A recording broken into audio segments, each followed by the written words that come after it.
So you can start the just tell me the findings or you pretty. So the cervical law.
No, sir.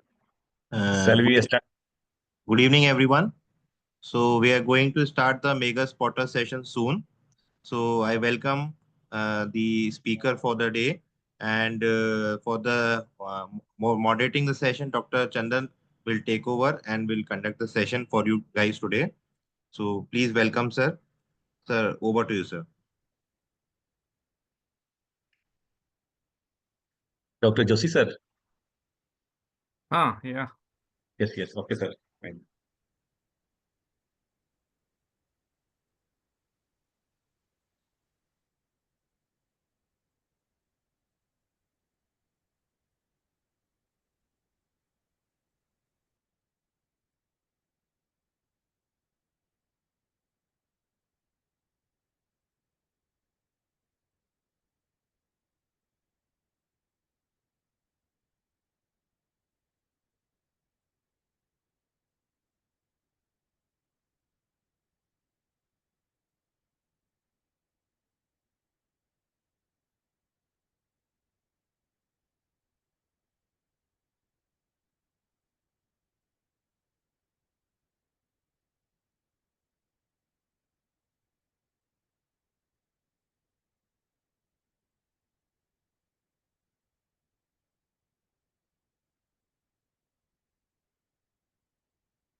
I would like to invite Dr. Joyce Pender Kumar, sir.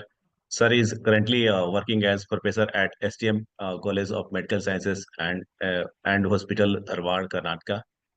Sir has written many publication. Sir has many more publication and author of the two books on radiology and the medical research, and presented various scientific papers in the various conferences. Sir, please welcome, sir, and start the session. Thank you, Dr. Chandan. It's a pleasure to be here. Uh, First of all, I would like to thank the team of Radiology Without Tears who have been putting a lot of efforts in organizing these sessions. I know how much it takes to do this. It not only takes the time, but also patience and a lot of other things, right? So it's a wonderful thing. So can I share the screen now?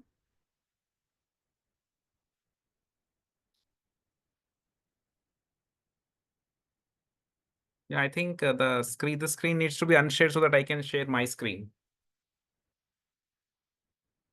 Yeah, thank you so much. So I'll be sharing the screen.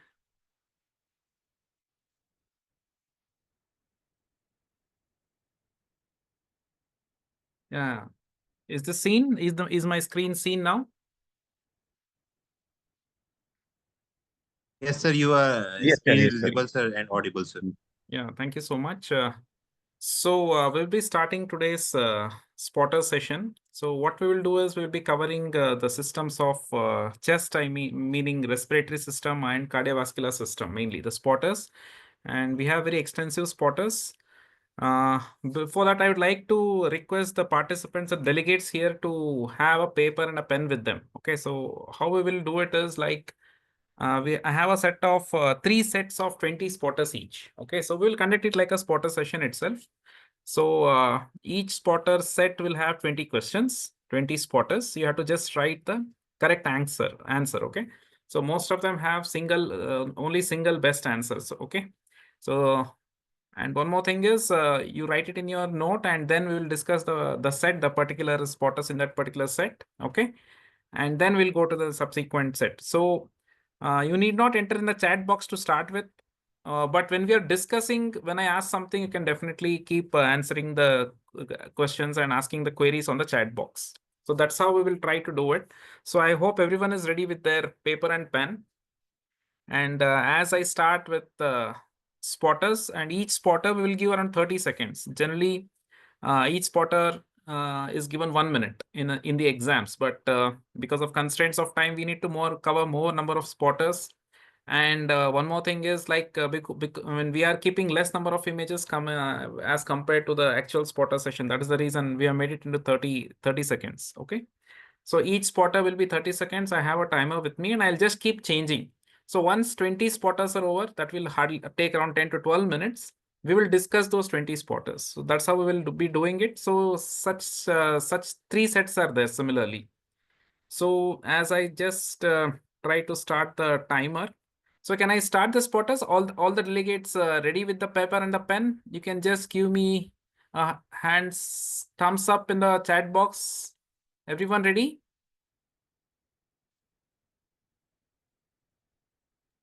Yes, sir. I think we can start. Yeah, okay. So let us start this. So the first spotter of the day. So carefully have a look. So only 2 images are given and your time starts now. Just evaluate the images and write an answer in your papers, right? Spotter number 1.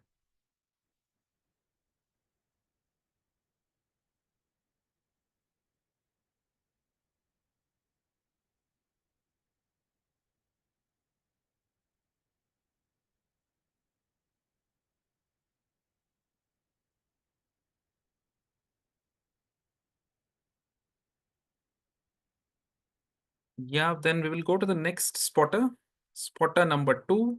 It's an ultrasound image.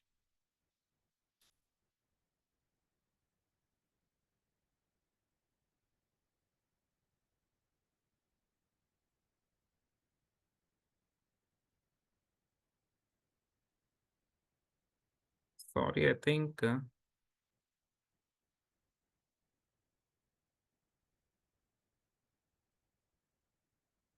Is it seen?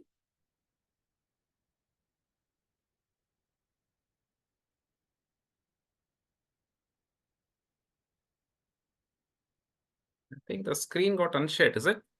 Am I audible? No, no, sir. Screen is visible, sir. The screen is Yes, yes. visible. Okay, okay, that's nice. Somehow. So we'll go to the next spotter, spotter number 3, that is.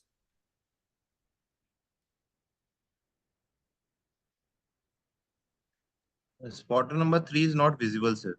Yeah, I'm just coming there.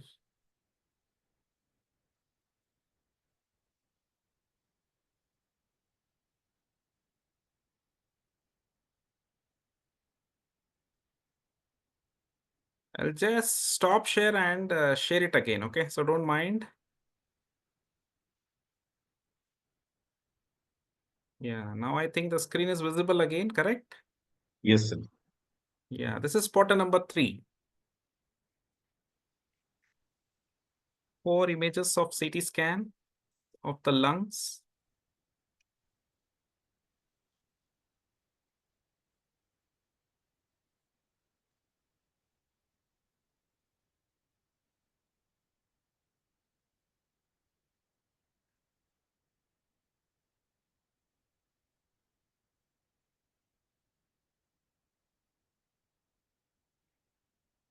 Okay, we'll go to the next spotter.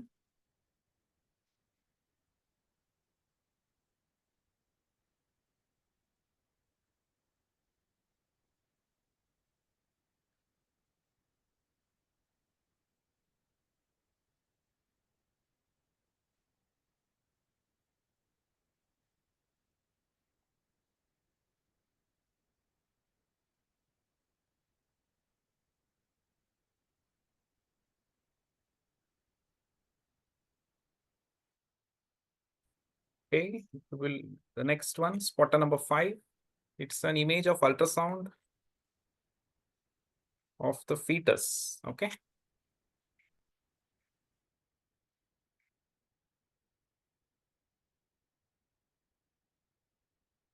Antenatal scan.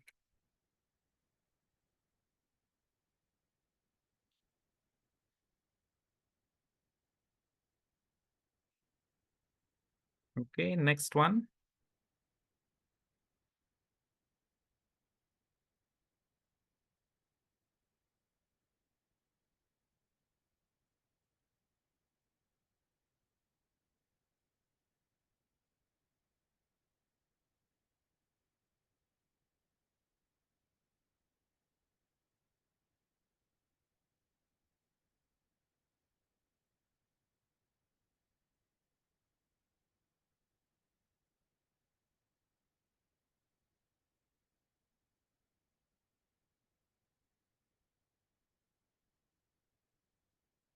Okay, next.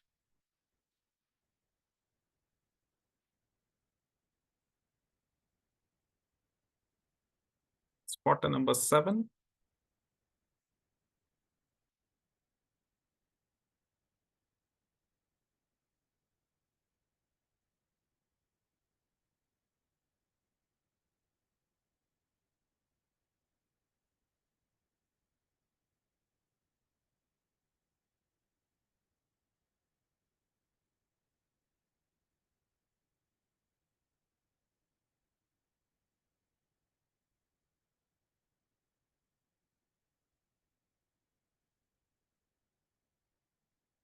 Spotter number 8. Single image. In exams, you may get an entire film, but this condition will be diffuse involvement. So even single image should be sufficient. And as I told you, we are just doing a 30-second spotter, so 1 image.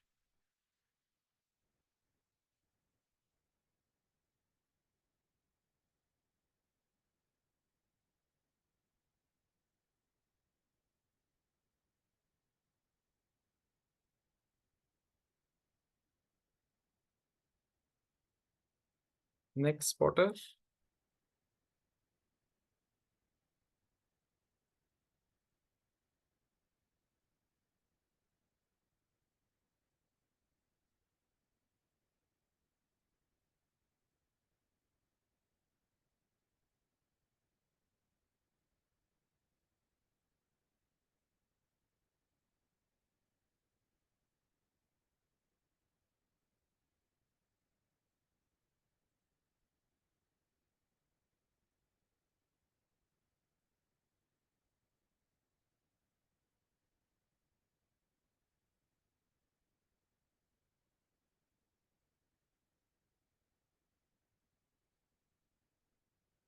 Spotter number 10.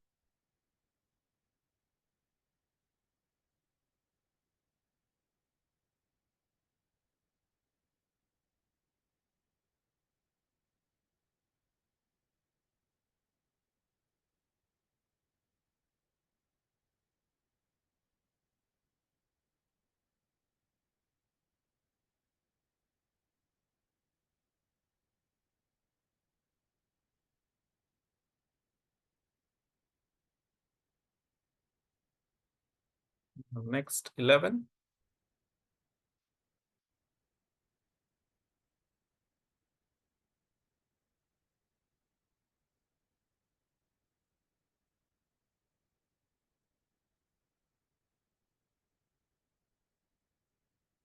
I hope the participants are just writing down the answers or attempting all the spotters.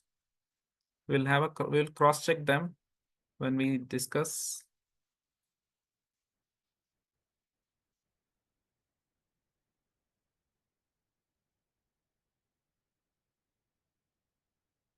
Spotter number 12.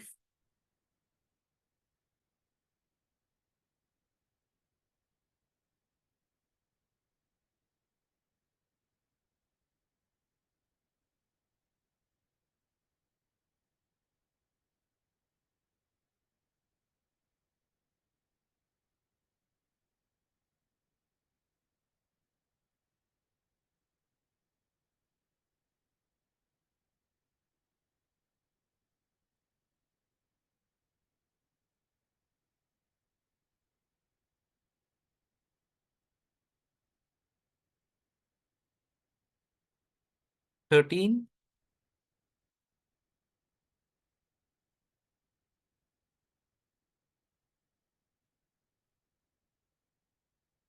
For those who have joined just now, I think a couple of people joined just now. Please take a paper and a pen and keep writing down your answers for these spotters. We'll just discuss them at the end of each set.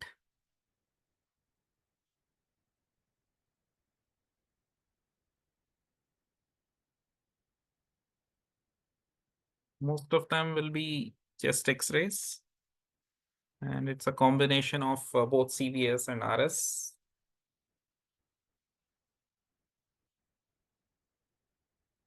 Number 14.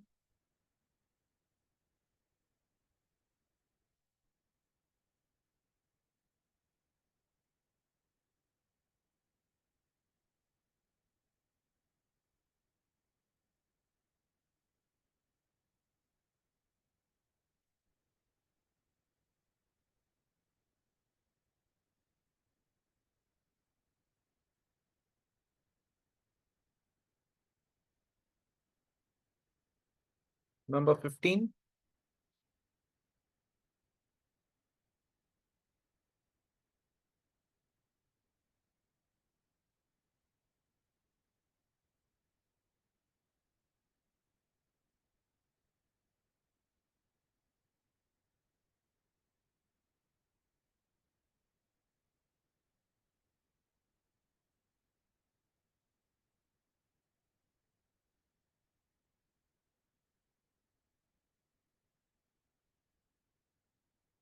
Sixteen.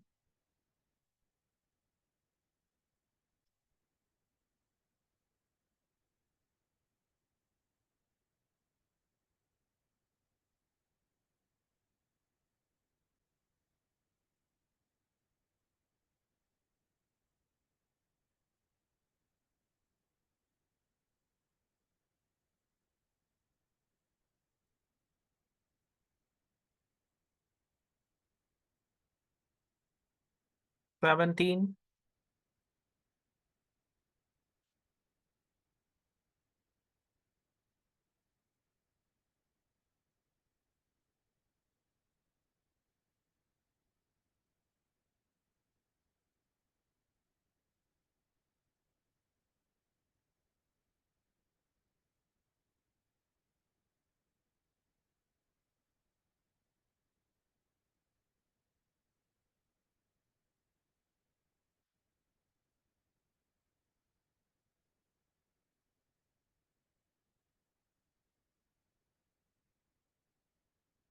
18.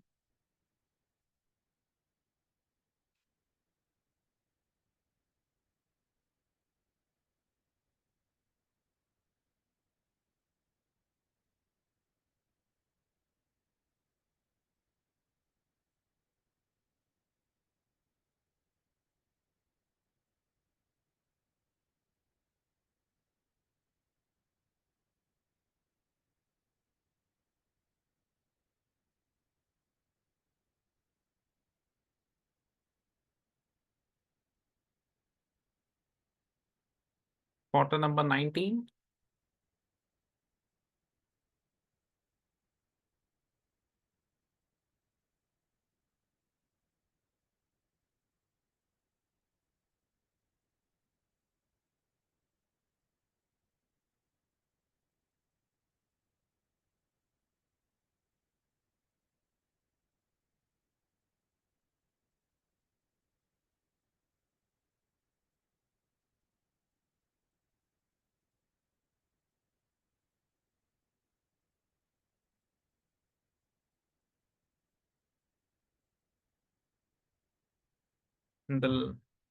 This is the last spotter of the first set. So we have two more sets to go of 20 spotters each. So this is spotter number 20, a very rare condition.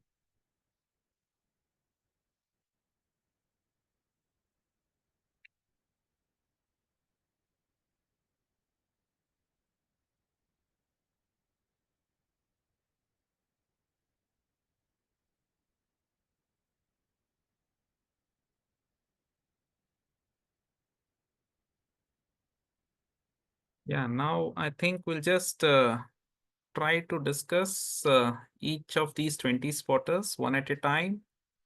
So we have solutions in this PPT. So I would now request the delegates to keep entering in the chat box as and when you have any queries or you know the answers. Okay, so for example, this is the first spotter. So what exactly did you write in this? Or you can attempt it now if you have not seen it earlier. So you can type in the chat box. The solution slide is not visible.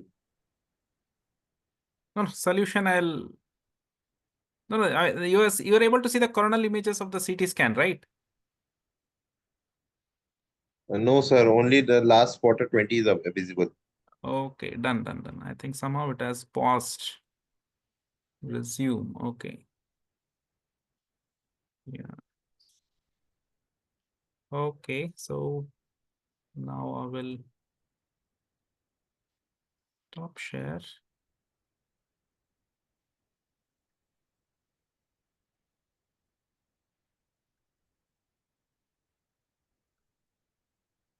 Yeah, now it is seen, I guess. So spotter number 1. So any answers for this? You can type in the chat box.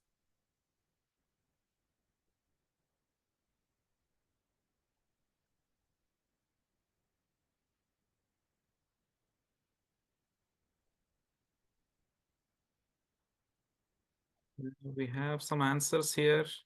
Abhishek is writing interstitial emphysema, and that is correct. So this is a subcutaneous emphysema is also there, but the answer we were looking for was interstitial emphysema. Anyway, so what we need to see is any history of trauma on especially neonates who are have in a respiratory distress, who have been given hyperporic oxygen or oxygen therapy for a longer time.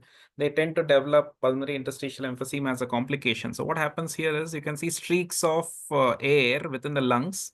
Unlike within the bronchi where you have well-defined dense wall, here we don't find a perceptible wall along these linear streaks. Okay, other than that, you can see some bit of subcutaneous and surgical emphysema. So this is a case of pulmonary interstitial emphysema.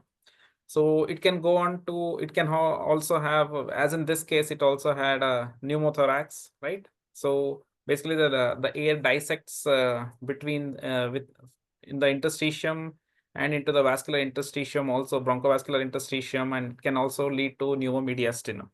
So this is a case of pulmonary interstitial emphysema. So in this case, it was post-traumatic. So what about this? Any answers for this? So this was this is a ultrasound of the antenatal ultrasound. You can see a 4-chamber view. Any answers? Okay, so what we can see here is very interesting that there is a defect in the midline anteriorly, and the cardia is out. So this is ectopia cordis. Okay, so this is a case of ectopia cordis, right? So there will be a defect in the lower chest wall, midline, or in the sternum, right? And most of them tend to have other related anomalies, and it can be fatal majority of the times, right? Very hardly we see it in adults, right? So this is a case of ectopia cordis. And one of the interesting associations is again something called pentalogy of Cantrell. So came across this particular entity a few years back for the first time, and almost 3 or 4 over the last 10 years I have seen.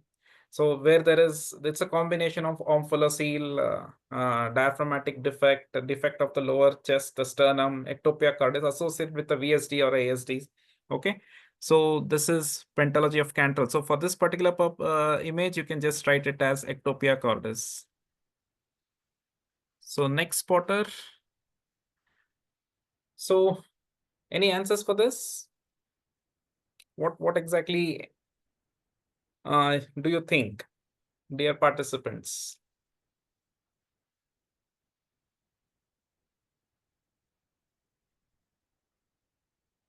Okay. Sarcoidosis.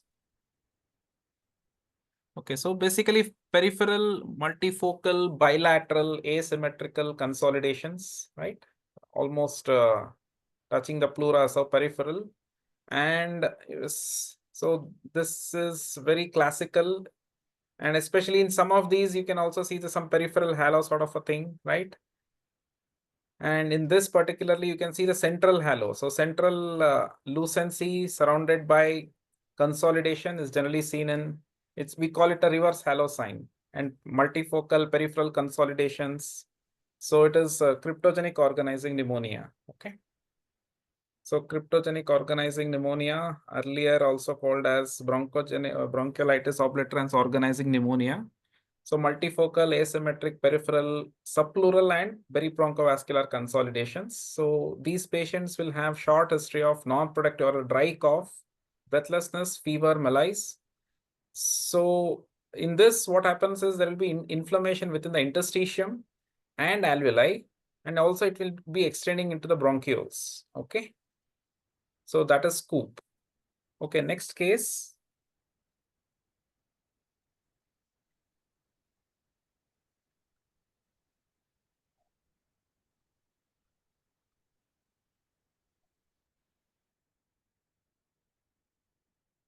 Okay, Abhishek has written splenosis. Very, very nice. Okay, absent spleen is also there.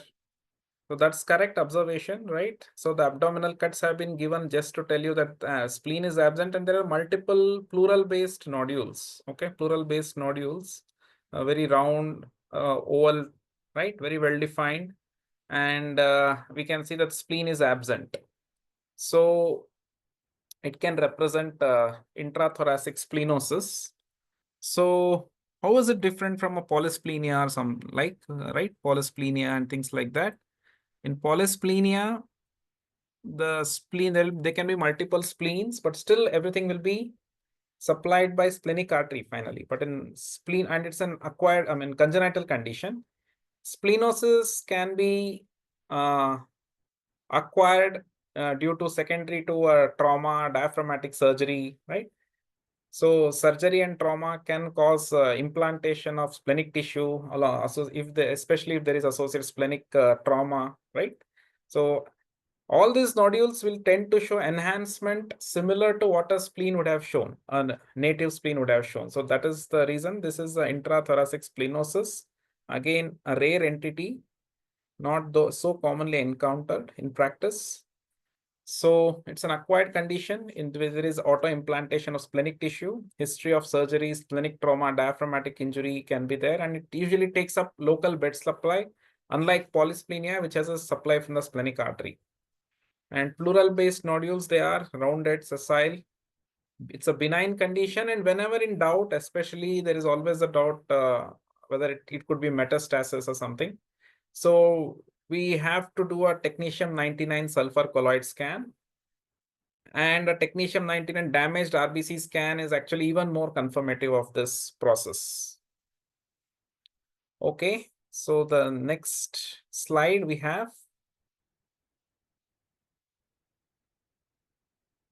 So this is again an ultrasound of the antenatal ultrasound, fetus, right? Fetal cardia is seen. And tricuspid valve, correct? The focus is on the tricuspid valve. There is a spectral waveform. And as rightly mentioned, it is Dr. Brendan has rightly mentioned it is tricuspid regurgitation. So any regurgitation that is in the opposite direction below the baseline more than 80 centimeter per second. And more important than that, if it's a single sharp line, it may not be a tricuspid regurgitation. It should be wide. Okay, it should be broad. It should encompass at least 30 to 40% at least of the systole, total systole duration, to call it tricuspid regurgitation. Okay, so it should be wide and the velocity should be, velocity of reversal should be very high, more than 80 centimeter per second. Only then it is called tricuspid regurgitation. Usually it can be picked up in the first trimester itself. It is usually in 7% of newborns, normally tricuspid regurgitation is there. But if it is associated with other anomalies, then definitely aneuploidies need to be thought of. So this is tricuspid regurgitation. So we'll go to the next. Yeah, what about this? Anyone has got this? Let's see. You can type your answers in the chat box. It may look difficult. Yeah, correct. That's absolutely perfect. Epstein's anomaly. So what exactly is, how do we come to this conclusion here? So it's like a wall-to-wall heart, like it's almost touching both the walls, right? So only few conditions in which there is wall-to-wall heart. One of them is Epstein's anomaly. The second one is, again, most of them are right-sided cardiac involvement. Second one is tricuspid atresia, right? Even some in adults, even a tricuspid regurgitation can cause this, and a massive pericardial effusion. So these are the 3-4 conditions in which we can have wall-to-wall heart. Now, why this is Epstein's anomaly and why not tricuspid atresia or something? So what we have to see here is, if you ignore the shadow in the right hemithorax, the cardia in the left side is almost having a very good, I mean, the perfect shape, right? But the apex is lifted up here. So it tells it is right ventricle. So what we mean to say is the left side of the heart is normal, first thing. Okay, and there is no widening of carina, right? All that stuff. So, and the right heart margin, you can see the right heart margin is actually it is lengthier and it's touching the diaphragm. Whenever the chamber, I mean, in which the margin touches the diaphragm usually indicates it's the right atrium. Okay, so there is massive right atrial enlargement in this and a relatively normal right ventricle. So in tricuspid atresia, we wouldn't get this. So that means here there is involvement at the level of the tricuspid valve. So this is Epstein's anomaly. So in Epstein's anomaly, what happens is the tricuspid valve is, I mean, it is present at the much closer to, I mean, it's towards the apex. Okay, it's in the not in a normal position. The leaflets tend to be more towards the apex. So part of the right ventricle actually looks like arterialized. So that's called arterialization of the ventricle. So this is an Epstein's anomaly. Okay. So the same thing, abnormal tricuspid valve, which is displaced apically, resulting in atrialization, and dilated right atrium is the finding. Okay, next spotter. This was a very simple one. I'll just answer this. So this is a split pleura sign, empyema. Abhishek again getting it correct. So thickened and enhancing split pleuras seen in empyema, right? The visceral and the parietal pleura both are thickened. So that is split pleura sign in empyema. So the next one is pulmonary alveolar proteinosis, again perfect. So what exactly is this sign called? Like it's called crazy paving, right? So what exactly are we seeing here? We are seeing ground glass opacities along with interlobular septal thickening. When they are present together, it is called crazy paving. There are thousands of differentials, not thousands, at least hundreds of differentials for crazy paving. And that is why the most important thing that we need to do is take history. Okay. So crazy diffuse involvement of crazy paving with a not so short history, maybe around 1 month, 2 month history, or even more history of dry cough, right? And malaise, fever. In an adult, it can be pulmonary alveolar proteinosis. So what happens in pulmonary alveolar proteinosis is there is crazy paving, obviously it is rare and it's seen in young and middle-aged. Very strong association with smoking, but does not mean it will not happen without smoking history. And obviously there is a lipoproteinaceous material which is filling up the alveoli, which is like surfactant. Okay. And very important, interesting thing clinically is radiological findings will be very severe. Like the lung involvement will be very severe, but clinical features may not be that severe. Okay. And bronchial arch lavage and wash is what is done generally. That is the treatment modality for this after putting the patient on ECMO. So what about this? Next spotter. Yeah, catamenial endometriosis, that is correct. Here what's happening is, first of all, we all know that there is a pneumothorax, a small foci of air seen outside the lung within the pleural space, right? Other than that, some pelvic images are here, CT of the pelvis, cystic lesions, both sides, both adnexa, could be endometriotic cysts or chocolate cysts, right? And there are multiple nodular lesions along the pleura, even the abdominal wall here. So they all can represent endometriotic deposits. So a lady with recurrent pneumothorax, more probably due to thoracic endometriosis. So that is catamenial pneumothorax. Classically, they have pneumothorax 72 hours before or after the onset of menstruation. And they have recurrent pneumothorax associated pelvic endometriosis. Most of the time, almost 90%, it is on the right side. So that is catamenial pneumothorax. Yes. What about this?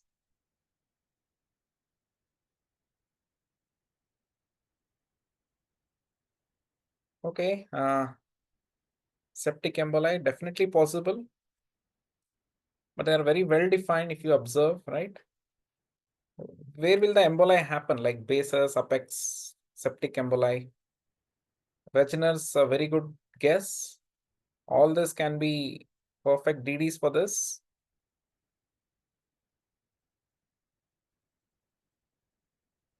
Septic emboli, generally, wherever there is more vascularity, septic emboli tend to large there, right? So it can be more in the basal, peripheral. So this is just a sign we wanted to tell you about, Cheerio sign, which are pulmonary nodules with lucent cavities. So I think even what exactly it tells us is that there is proliferation of cells around the airways, right? It can be malignant or benign, seen in both conditions. Any cavitating lung nodule can be a differential diagnosis for this, right? Rheumatoid nodule, an infection, metastasis, septic emboli, even vaginous granulomatosis. Okay, what about this? This is a very simple spotter, right? So I thought.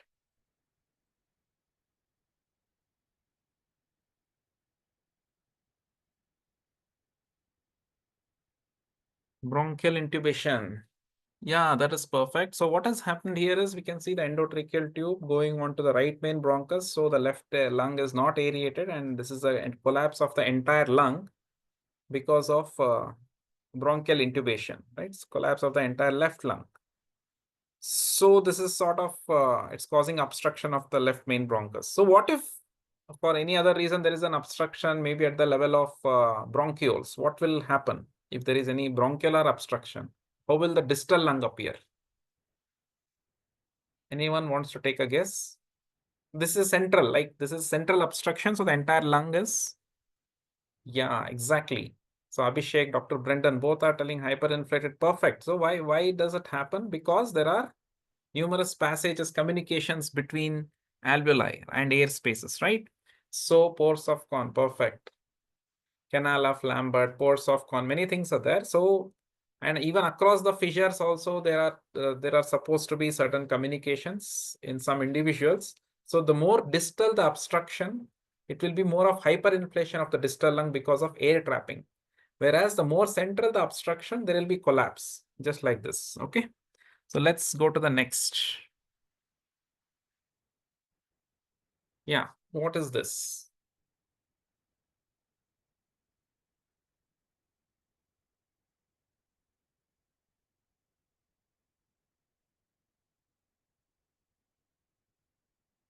So see all the images carefully, 4 images, right? So something has been tried to depict there, like tried to be depicted. You can see some air in the pleura here, correct? Some bronchi are also seen. What's happening in the third image? There seems to be some communication with the bronchus. Dr. Brendan is correct. This is bronchopleural fistula. So if there is a communication between a bronchi or a bronchiole with the pleural cavity, in spite of you putting an ICD, there can be a lot of air still in the pleural cavity. So it may not, and it can also cause, even once you, even if you can remove the air and you take out the ICD again, there can be a recurrent pneumothorax. So this is a case of bronchopleural fistula. Okay. Yes, this one next. So this is again a very rare entity. This is, you can see one of the ribs more vertically oriented and looks like going within the hemithorax. So this is a intrathoracic rib congenital. It can be associated with other rib anomalies, like it can have a bifid rib. It can have a short, it may not be a complete rib. Most of the times it's not a complete rib, okay? And it is almost always incidental finding, but still a very, very rare congenital entity, okay? Yeah, what about this? Yeah, take a guess, or, there is no need to guess this. I think it's pretty straightforward. Yes, Abhishek and Dr. Brendan, this is, yeah, you can see the part of the left lung has herniated to the opposite side. You can still see part of the right lung here in the costophrenic angle. Mediastinum has shifted to the right. So this is congenital lobar emphysema affecting the left upper lobe. So that's the commonest lobe that gets affected, right? It is seen in male predominance, neonates, right? Infants, left upper lobe is most commonly involved. Mediastinal displacement will be there. Other associations can be aberrant left pulmonary artery, VSD, PDA, etc. can be associated with it. Differential diagnosis can be bronchial atresia, CPAM, pulmonary hypoplasia, and this can actually be detected on antenatal scans. If it is very obvious, subtle emphysema, definitely difficult. This one again, another rare entity. You can see on this mediastinal window that this is the esophagus, and some tubular structure is coming onto the right side. There is some consolidation in the lung. So this is a bronchus arising from the esophagus, and these are changes of aspiration. This is the esophageal bronchus. On the contrast study, we can see the leakage on a upper GI study, a leakage into the bronchus. Okay. And aspiration is one thing. And again, this is a very rare entity, just like even rarer than the tracheal bronchus that we come across. And again, this is more commonly on the right side. So there can be associated tracheoesophageal fistula, esophageal atresia, and arterial supply. Most of the times, this particular part of the lung may be usually supplied by thoracic aorta. Venous drainage may still be pulmonary, the area of the lung supplied by this particular bronchus. Yes, what about this? Extramedullary hematopoiesis. Yeah, Abhishek is correct again. So what exactly is happening is it's a mediastinal shadow, right? A mass you can see on both sides of the midline, and classically it is having a lobulated contour. So obviously this is not just some vein or a vessel, right? And very unlikely to be of esophageal or any other entity. What about lymph nodes? Still possible. The closest DD would be lymph nodes, but we can see there it's a continuous shadow, right, along the entire course. Why not aneurysm? You can see the right aortic knuckle. Aortic knuckle on the left side here very pretty clearly. So it rules out the aneurysm part. So these are some of the DDs, and a lobulated bilateral contour like this. It's extramedullary hematopoiesis. So this is what it was. You can see it's a posterior mediastinum, right? Paraspinal location, bilateral. So, and these people tend to have hepatosplenomegaly, and other marrow features usually seen in marrow infiltrative disorders, right? Yeah, next spotter. Again, this condition is seen. I have seen 1 or 2 cases.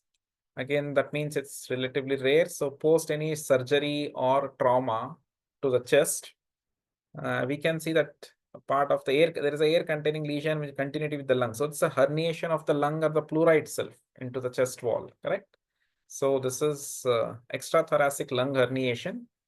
So many types can be there. Intercostal is the commonest. So in this case, it is intercostal. It can be mediastinal, cervical, diaphragmatic. And most of the times, this is totally incidental finding because it will be usually small herniations. Yeah, next spotter.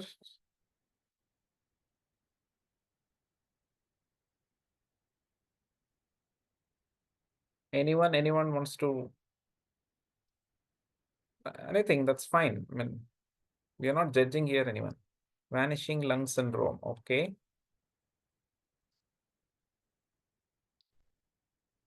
Pneumothorax with collapse, yeah, very close. Yeah, definitely, we can see pneumothorax on the left side, it is there, but whenever there is a large pneumothorax, where will the lung collapse towards? Like the lung tends to collapse centrally, right, towards the hilum. So here there is a part of the lung which is lying below. So Dr. Smriti has got it. This is fallen lung, right? Fallen lung. So which is usually seen in a bronchial injury, tracheobronchial injury, along with pneumothorax. The lung is actually it tends to fall like this because of bronchial injury, the lack of support, and the collapsed lung away from the mediastinum, which are fractured bronchus, right? So this is a fallen lung sign. Yeah. Next spotter.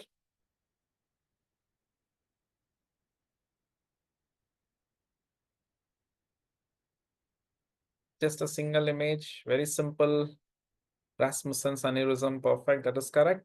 So there is a cavity and you can see aneurysmal dilatation within the cavity. Most of the times it's pulmonary artery and more commonly seen in tubercular cavities, right? So the granulation ends up making the vessels coursing in the vessel wall fragile and they become aneurysmal. It can cause mild to severe hemoptysis, may require embolizations. So that is Rasmussen's aneurysm as a complication of tubercular cavity. Okay. This is very, I mean, we can see the lung continuity across. So again, a very rare congenital entity. This is a horseshoe lung, just like the fusion of both the kidneys.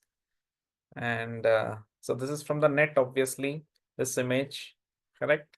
And again, it can be associated with cardiac anomalies. So that's one thing to be taken care of. So that is horseshoe lung. So continuity of the lungs across midline. Usually anterior, I mean, obviously it's anterior to the descending aorta, right? So that was set 1. So now let's go back to set 2. What we will do now is I'll stop share here. I'll share the next set of spotters. Please write down in your, I think this way of doing spotters is good, right? Everyone agrees, or should we just try to just discuss one by one spotter and finish it off? Or should we give you time to write it down in a paper and cross check? Is that better? You can give me suggestions.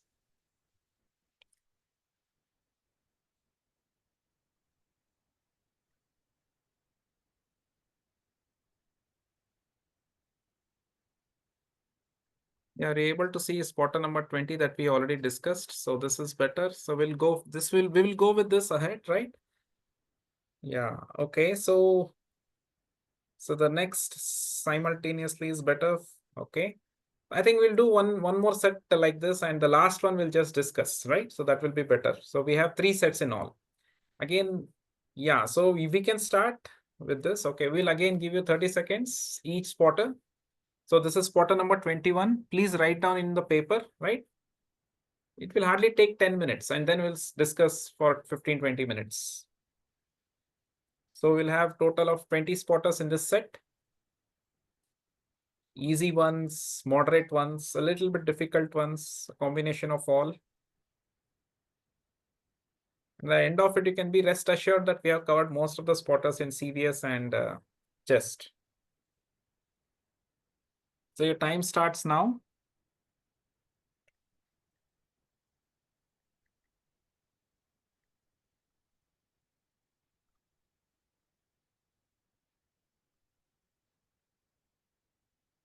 Take 30 seconds, easy one.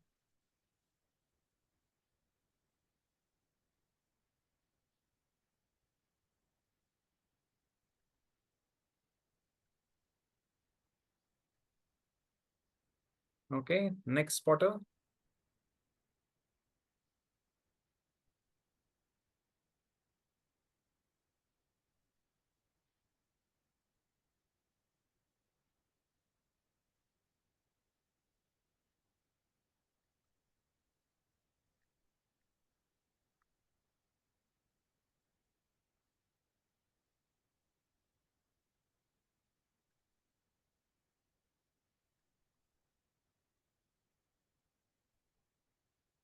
Okay, next.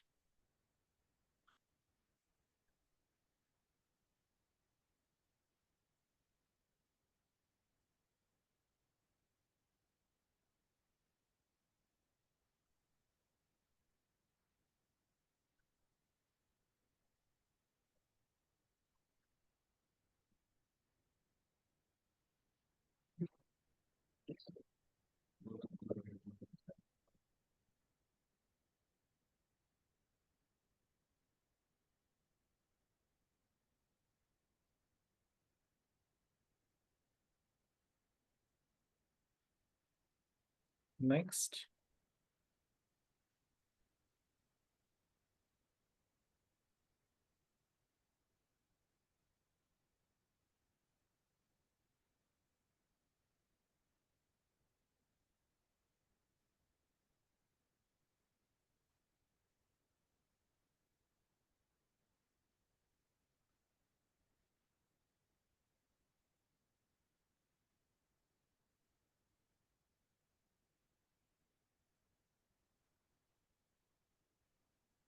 $25.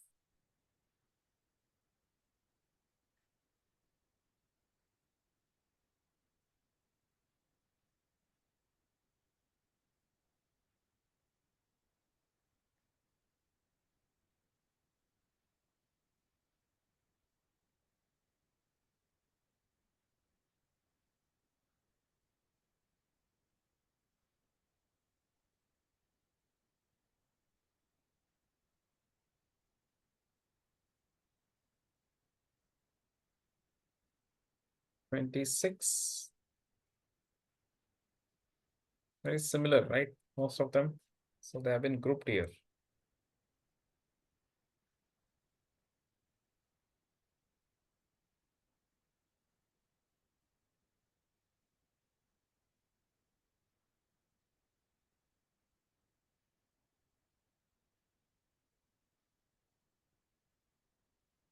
$27.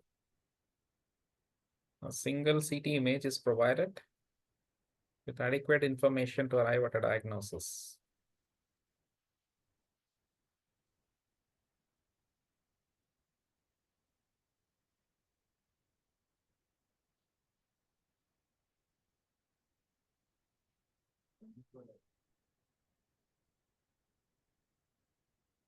$28.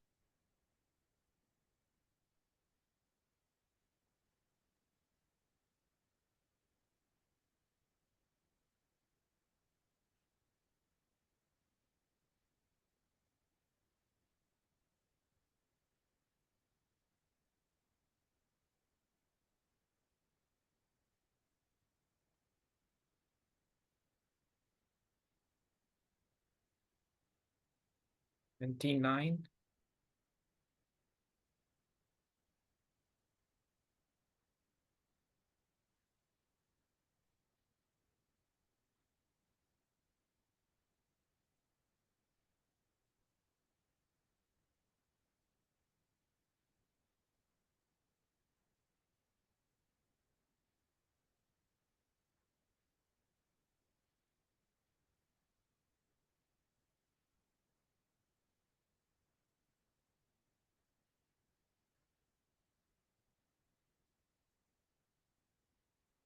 30.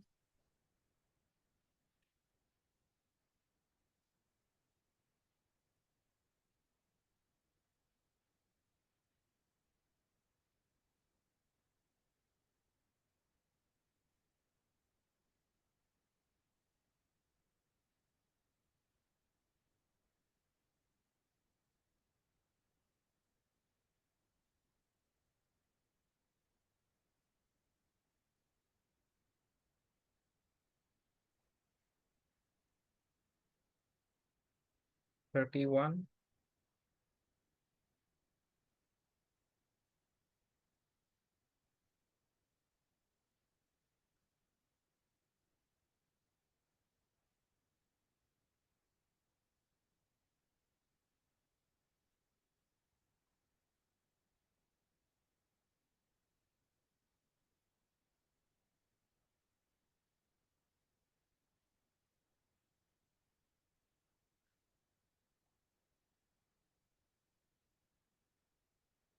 $32.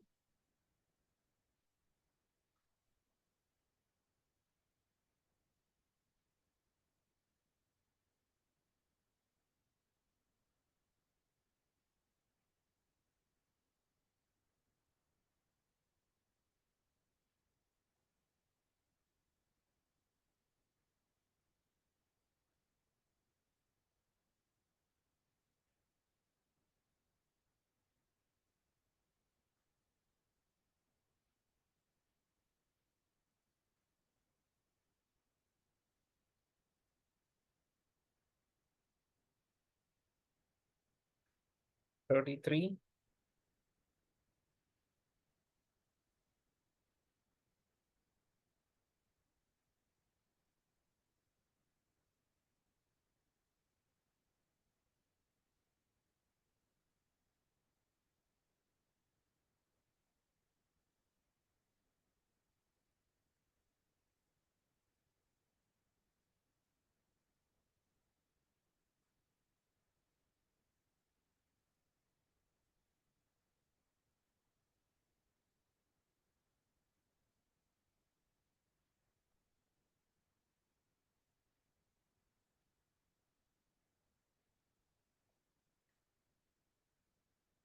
$34.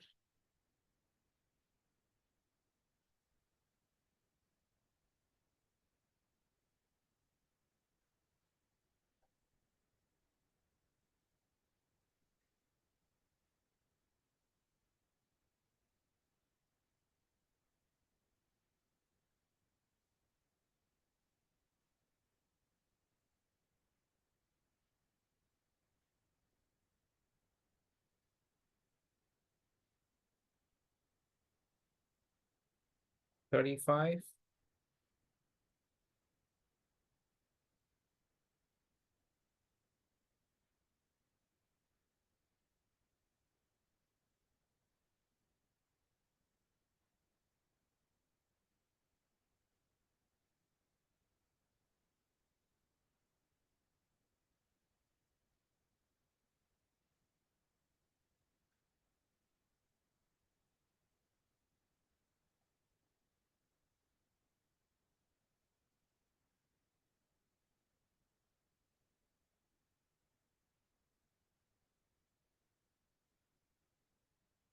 $36.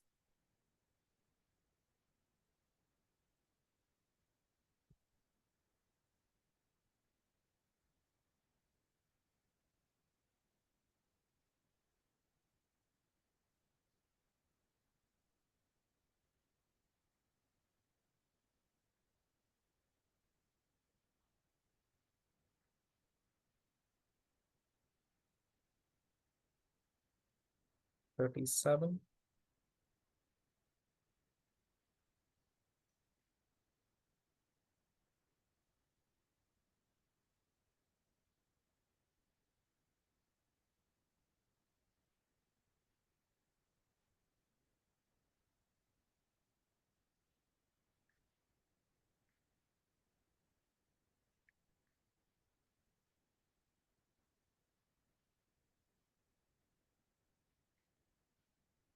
$38.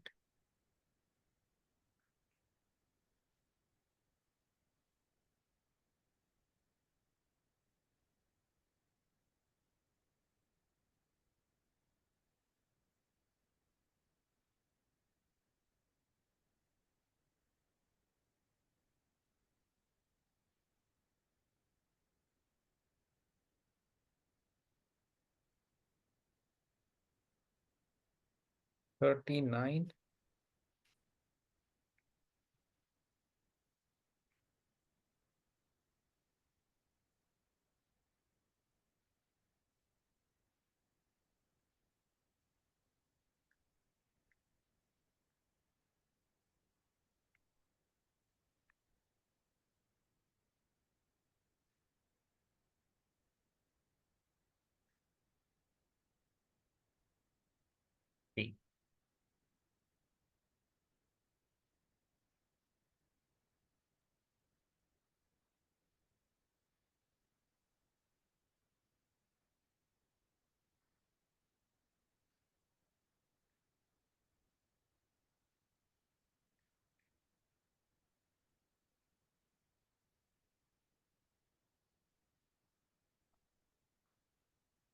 Okay, we will just discuss these.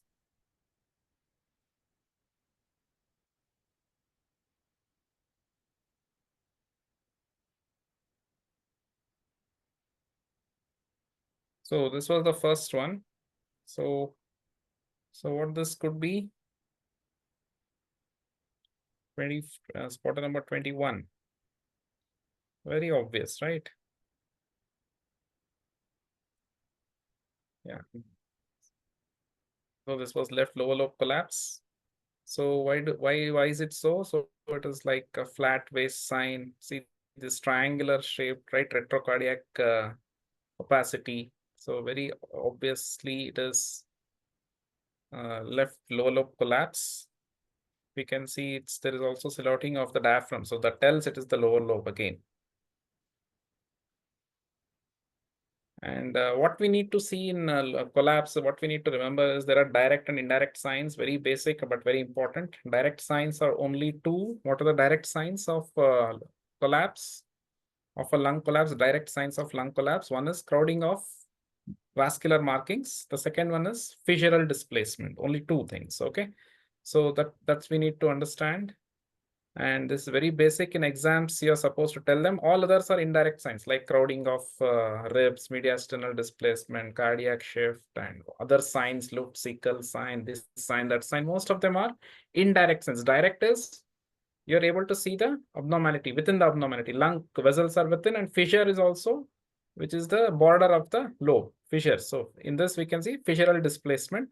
Crowding of vascular markings, not obvious because the entire lung is itself collapsed. So we are not able to differentiate the vascular markings in this. So next, what about this?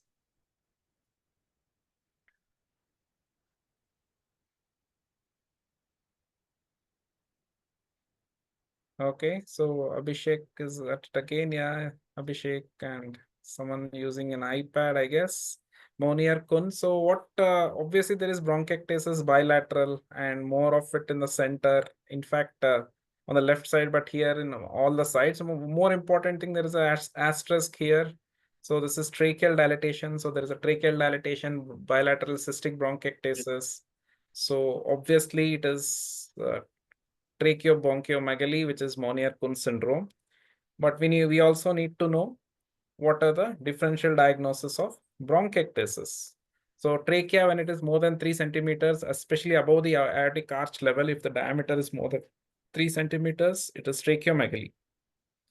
So you can remember this bronchiectasis DDs, and if it is only central bronchiectasis, so it can be due to tracheobronchomegaly, ABPA, or cystic fibrosis. Upper lobe involvement, tuberculosis, less likely cystic fibrosis, middle lobe syndrome, and atypical mycobacteria avium intracellular, that is MAC complex infection basically. Lower lobe actually is more common, and again, aspiration and recurrent infections are the cause. So you can just remember this, DDs for bronchiectasis. Next is, this is, I think, very obvious. Sorry for the thing, I should have given you a plain image also. So these are actually, there is a lesion here, right? And these are all dense calcifications within, okay? So this is a pulmonary hematoma. So usually they are peripheral, most often incidental finding. There is something called a Carney's triad, so please know about it. So associated question can be there. For a spotter, this is just a pulmonary hematoma. So popcorn calcification. And fat can be there within up to 50% of the times. It can have calcifications or fat, and it's the most common benign neoplasm of the lung and mostly incidental finding. What about this? Okay. So this is again, we already discussed this, right? It was seen in cryptogenic organizing pneumonia, very specific sign. So this was the atoll sign or the reverse halo sign. Even if you're called organizing pneumonia, that was a perfect answer. So there is a central ground glass opacity and a peripheral consolidation. And other conditions which can have this are fungal infections, pulmonary infarction, granulomatosis with polyangiitis, earlier called as vaginous granulomatosis, right? So reverse halo sign, and you have multifocal consolidations, bilateral, more peripheral, then think of cryptogenic organizing pneumonia. Okay, this is again a very obvious one. So no marks for guessing this. This is a must thing. Like again, there is a triangular opacity, this time on the right side, again silhouetting the diaphragm, right? If it was a middle lobe, it would have been triangular opacity like this, right? And may not be silhouetting the diaphragm, mid lobe collapse. Okay, so this is lower lobe collapse again, right side. This is the oblique fissure actually, which is pulled down. And this is the upper lobe collapse, right? So in upper lobe collapse, we also have displacement of hilar. You can see hilar, both the hilar at the same level. The horizontal fissure is pulled up with concavity down below, right? And homogeneous opacification of the upper zone. So in this, I would also suggest you to try to read and memorize all the indirect signs of collapse, and there are specific signs for each lobe collapse, as we all know. So please ensure that you know these are basics and which can be pass fail type of questions during the exams. Slight deviation of trachea to right, not much. Okay. And crowding of ribs is very obvious in this, right? So the indirect signs, that's what I was discussing. What about this?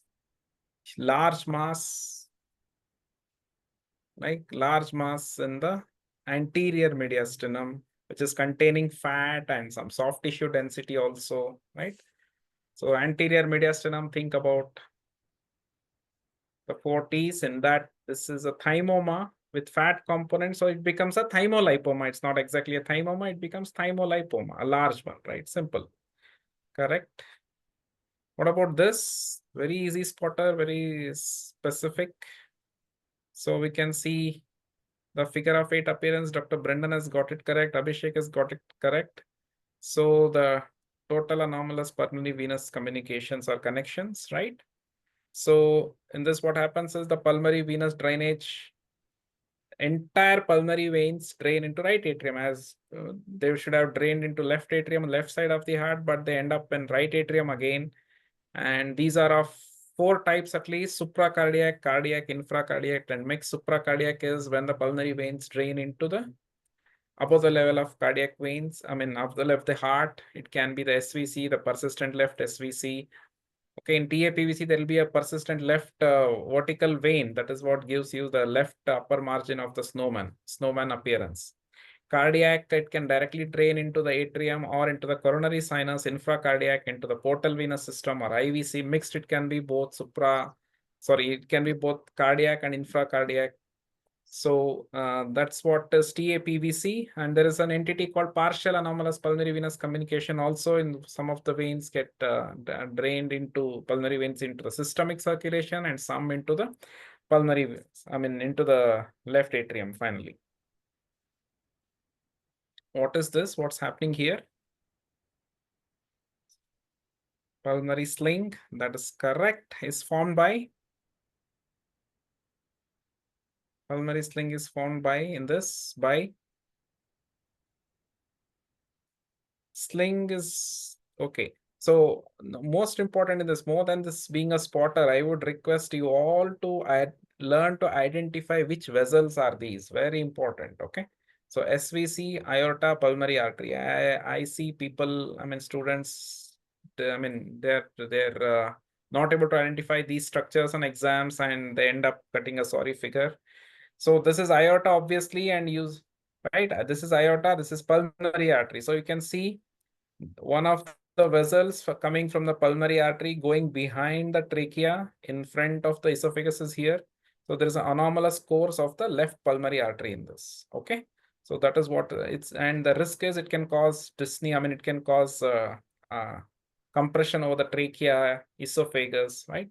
So that's what is anomalous left pulmonary artery. So what else can cause a sling? Okay, we'll discuss in the next, I think, when we have spotters later on that. Yeah, this is a slightly controversial X-ray, whether it has to be not a controversial X-ray as such, whether it should be a spotter at all, or it should, I mean, there should be a corresponding CT image. But one of the examiner last time was very peculiar. I mean, like it's a very rare entity and it's a spotter on radiograph. So obviously this image is from the net again. So what has happened here is, see the cardia. Where is the cardia? The cardia has gone to the left. Okay. So we are not able to visualize the right heart border at all. Correct. And somehow the pulmonary artery has become very prominent. So it's like this cardia is slid to the left side without any obvious collapse or anything on the pull over it on the lung, right? But lung looks pretty normal. Okay. So we are not able to make out the right margin of the heart. Most of the cardia is to the left. The pulmonary artery is very prominent. So something is not holding the heart. So this is pericardial agenesis. So there is apparent elevation of cardiac apex, indistinct right cardiac border. So there is a leftward displacement of the heart. It is a prominent pulmonary artery. Lucency is there between the lung and the, between the aorta and the MPA. And all these things, you can see the Snoopy here, right? So this is exactly the shape of the heart that we saw, right? So this is called Snoopy sign, and it is supposed to be pathognomonic for pericardial agenesis. And in spite of all this, the trachea is still in the center. So which tells actually there is no collapse or anything. There is no much mediastinal shift except for the heart itself. So there is a lucency here. So this is that Snoopy sign, right? Snoopy sign. Prominent pulmonary artery, cardia has come to the left. So this is pericardial agenesis. Okay, next one. What about this? Anyone going for it?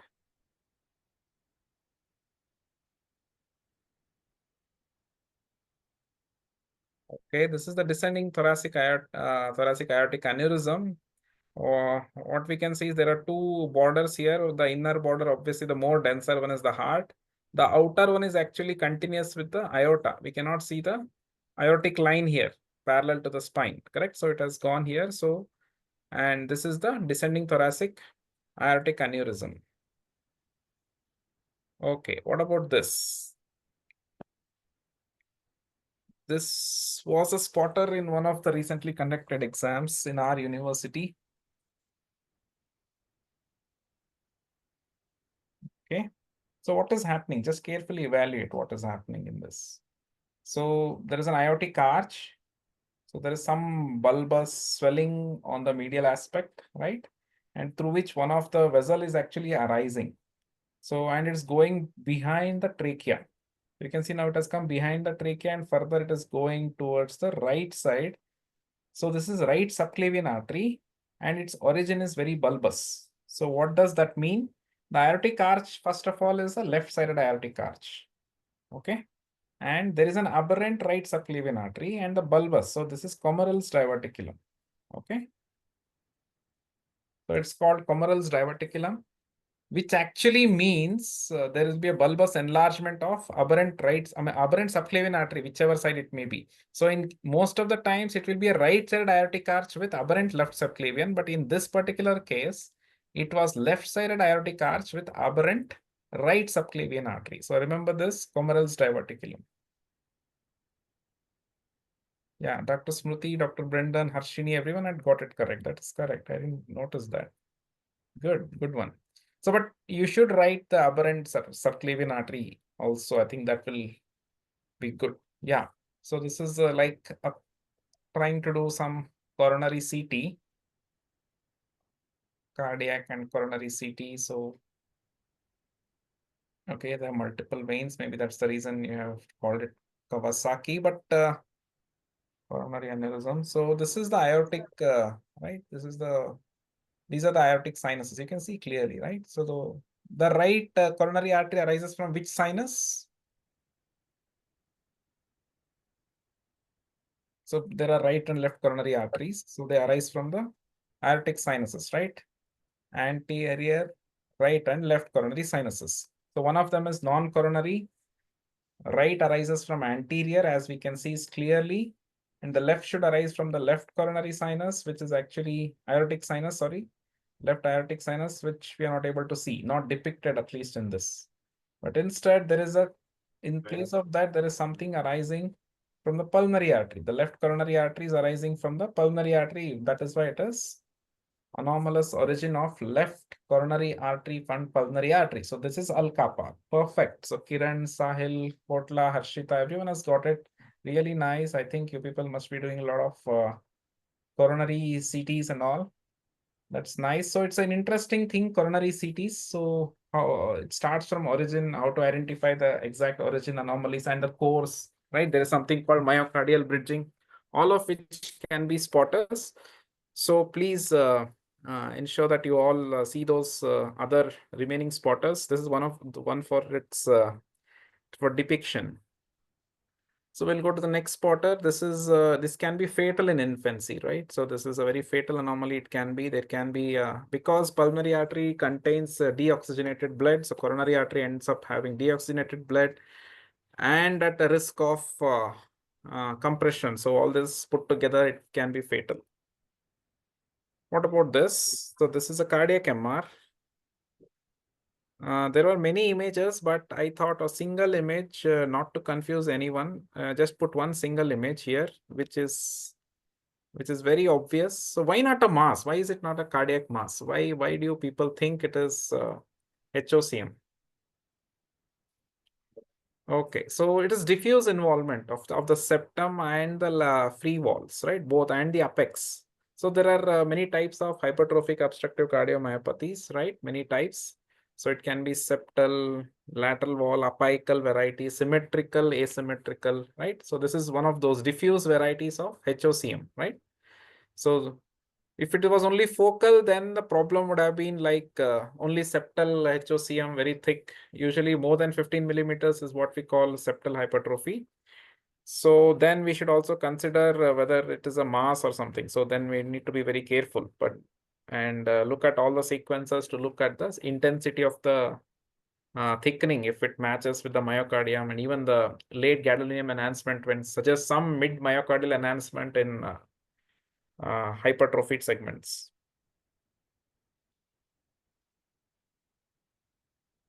Okay, so what is this? So this is an antenatal scan, overriding of aorta, very obvious and very beautiful images, I think.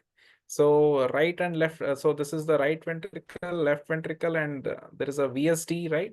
Just behind, below the outlet of aorta, and both are opening into the aorta. You can see this, right? So this is overriding of aorta, also seen in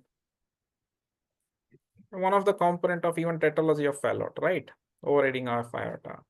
But it can be a single outlet double ventricle also, not just TOF all the while. But in TOF, one more important thing that we have to demonstrate is a hypoplastic pulmonary artery, correct? Okay, so next spotter. Okay, what is this? So no marks for guessing. That was an easy one actually. Right side, it's very smooth, right? Right side aortic arch. We can't see any arch on the left side. And more important is in such conditions, we also need to see the if there is any, if CT or something is given, we need to see the heterotaxy, how are the lungs, the bronchial bifurcations, right? And any isomerism. So those things are need to be seen and commented if you find any right side aortic arch. Otherwise, most of the times these are incidental findings.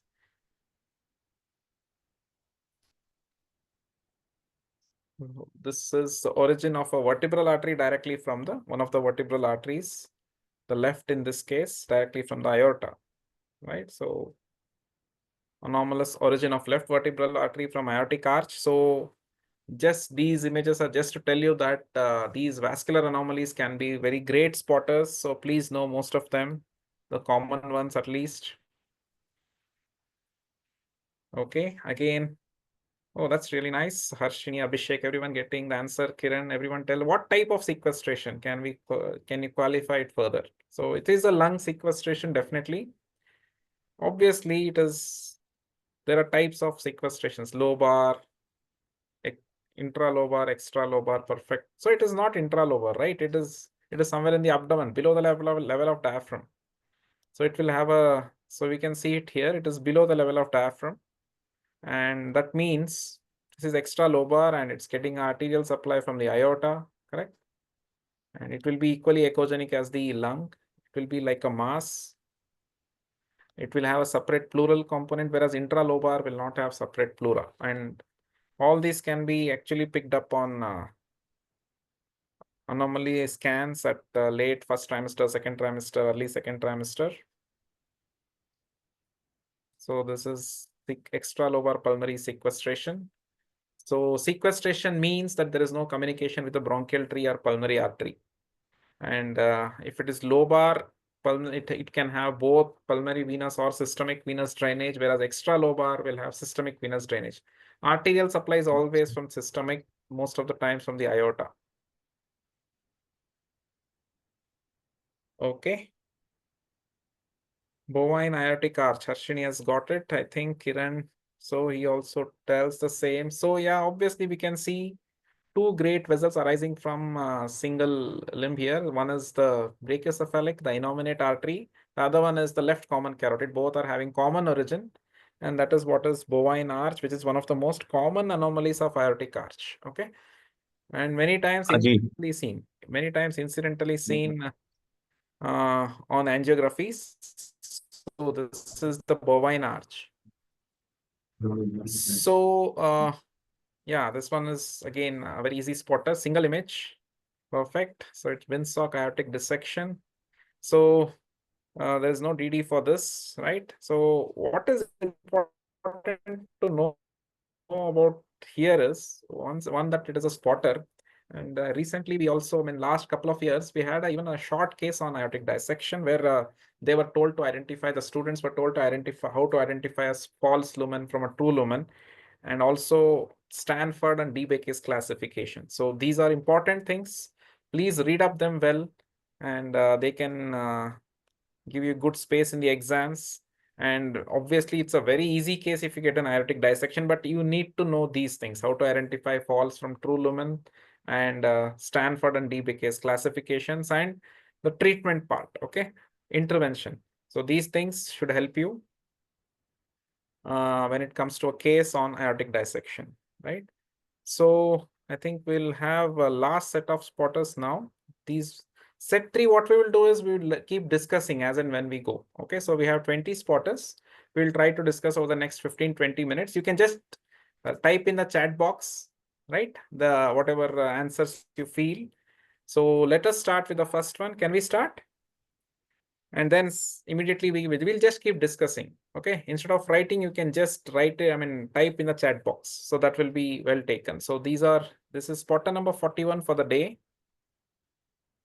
Yes, set 1 spotters. I'll share this PPT with the organizers, and they will share it with you, okay, in the group itself. I am ready to share this entire PPT, not to worry. Okay, easy spotter. So this can be a spotter.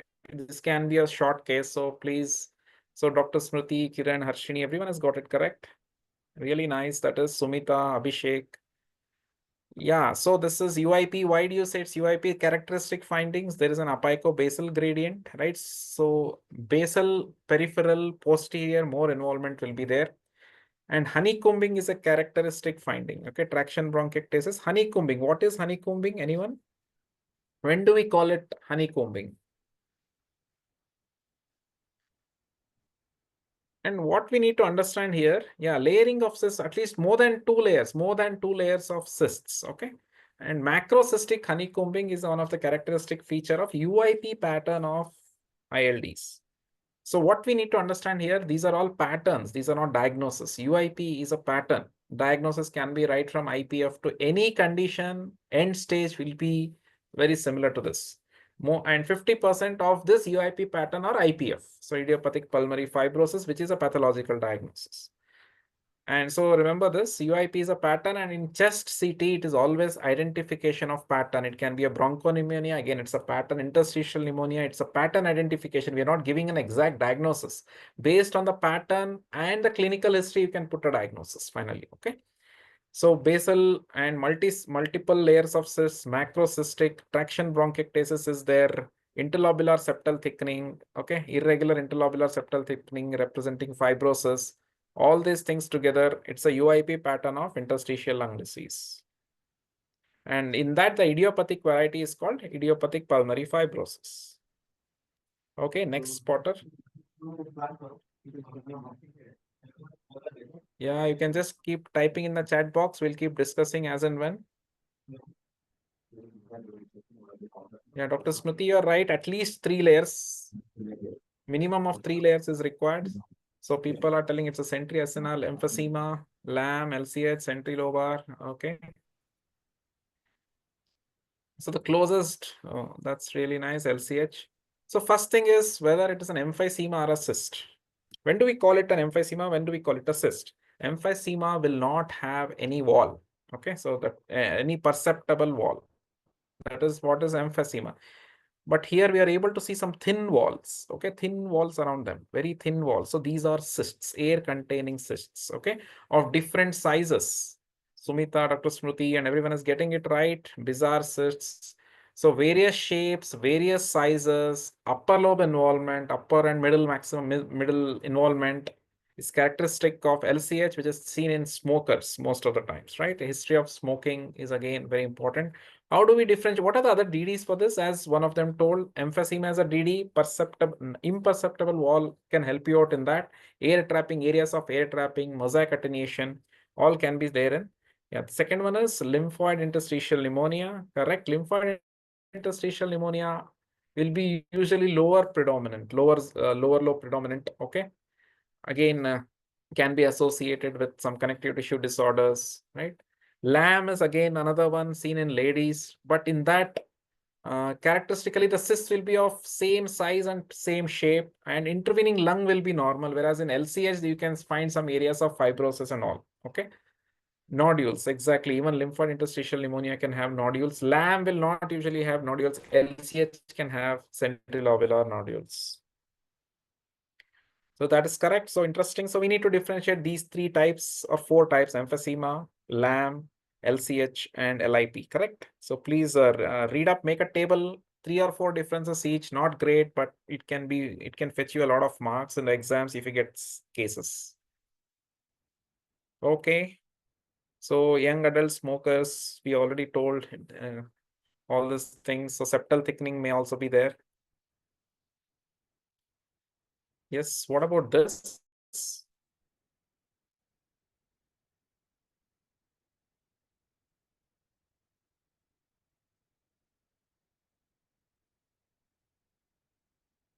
Yeah, I can give your answers in the chat box. We still have 17 more. NSIP. Okay. Scleroderma. Okay, Abhishek thinks it's scleroderma with ILD. Kotla, Harshita. Someone from the MacBook. On the MacBook. Scleroderma. Okay. So I think everyone went by this dilated esophagus, and it is correct. Okay, dilated esophagus and NSIP. Why it may not be NSIP?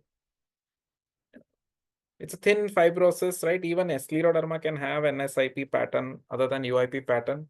So I don't deny that, but along with esophageal dilatation, it will be a scleroderma. Okay. So fibrosing type of NSIP is definitely there, along with a dilated esophagus will make it scleroderma. Okay. So thin interlobular septal thickening. Okay. Again, posterior predominant, basal predominant, all these things are in favor of NSIP pattern of lung disease along with dilated esophagus, it becomes scleroderma. So interstitial pneumonitis, pleural involvement can be there in 10 to 15%, and there can be a superior rib notching also. Spotter number 44. Okay. Abhishek tells it's achalasia. Yeah, very obvious. I think it's an enlarged tubular structure with a lucency, right, extending from the neck till the level of the diaphragm, right? And so in this case, though it is not, I think that part is cut off in this. So you can also look for something called a cervicothoracic sign and a thoraco-abdominal sign, just to help you what structure it is, right? And lucency actually makes it very obvious. So it is achalasia cardia. On a CT scan, this is what it appears. The next one. So this is not exactly a spotter, but yeah, very close to it.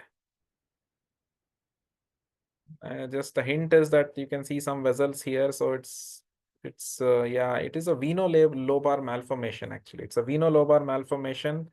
So it is going below the diaphragm, so that then it can be a scimitar syndrome in such case. Okay, and this is basically because of mediastinal. There is some rotation because of which you can see some opacities here, but overall prominent vessels in the lower lobe. One of the vessels also touching the diaphragm could be a scimitar syndrome.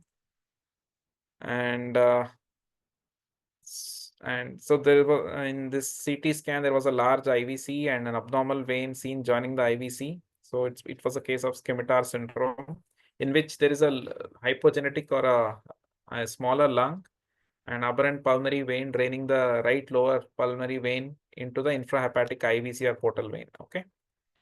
So mediastinal shift will be there because of hypoplastic lung. There can be some basal bronchiectasis, which was there in this case. Okay. And maybe just a coincidental finding many times. Okay. What about this?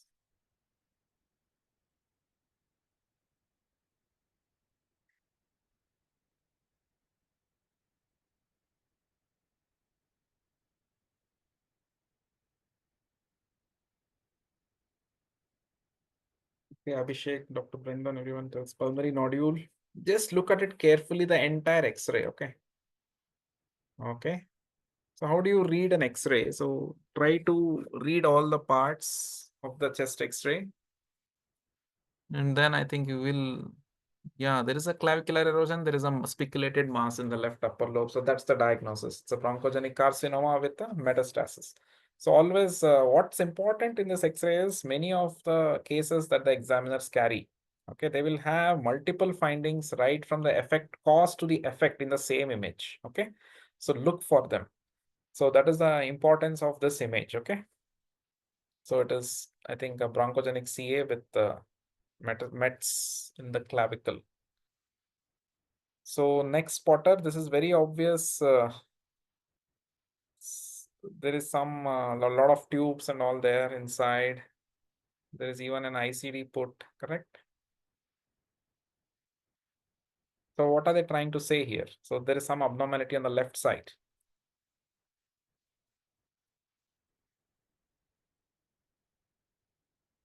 Perfusion, left SVC. Okay. Anything, I mean, just have a look. There is some emphysema here, surgical emphysema, right? And you can see the ribs. Carefully look at the ribs. There are multiple fractures, correct? So more than 3 segments involved. So it's a flail chest, basically. I think this X-ray was to represent a flail chest. So how do we define a flail chest radiologically? The definition, what clinical definition is slightly different, but radiologically, when do we diagnose a flail chest, flail segment of a chest?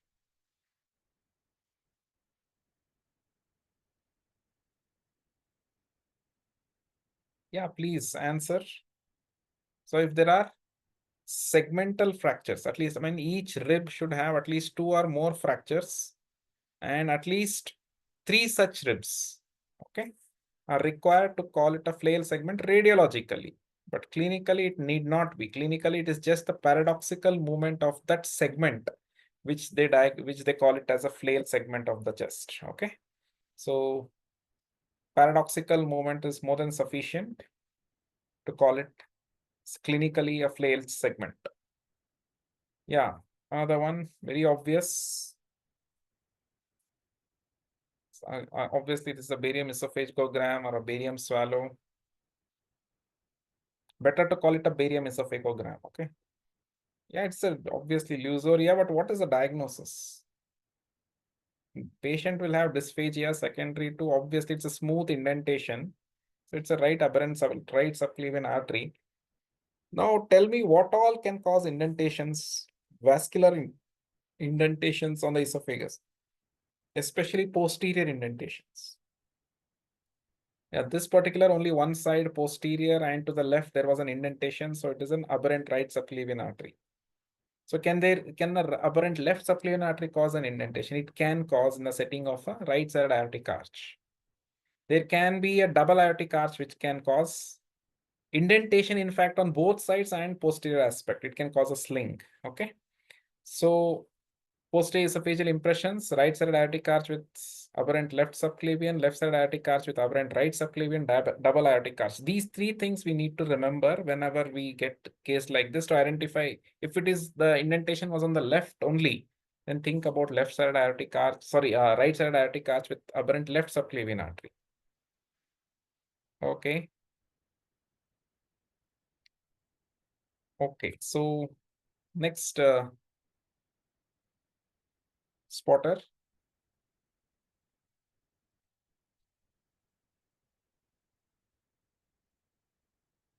Duplication cyst. So identify where it is. So there is obviously a cystic lesion, correct? A very well-defined cystic lesion, which is anterior to the trachea. So where do you want to put it? Like it's in the, which mediastinum? Either in the anterior or middle mediastinum. And the commonest one is in a bronchogenic cyst, right? Paratracheal, subcarinal locations. So this can be a bronchogenic cyst, okay? If it was posterior, what all could we have seen? I mean, told posterior mediastinum cyst. So then we could have thought about a duplication cyst, a neurogenic cyst, right? So it doesn't mean that bronchogenic cyst doesn't happen posteriorly. Definitely it can happen, but more commonly it is in the middle mediastinum. Okay. Bronchogenic cyst, most common mediastinal cyst. So 80% of the times it is mediastinal, 20% it's intrapulmonary, mediastinal, paratracheal, and subcarinal are the commonest locations. Other cysts can be thymic, neuroenteric, pericardial. Okay. I would suggest a Felsen classification is very suitable for diagnosing. Felsen classification. Harshini is asking dividing mediastinum in exams according to Felsen's is the best. Okay. And Sumita asked, what about anterior cysts? I think anterior. So you have the answers: thymic cysts, pericardial cysts, even a bronchogenic cyst can occur there. Okay. So Felsen's classification would be ideal. So Sutton is mostly based on it's an anatomical sort of classification. So for same thing, now we are going to the next spotter.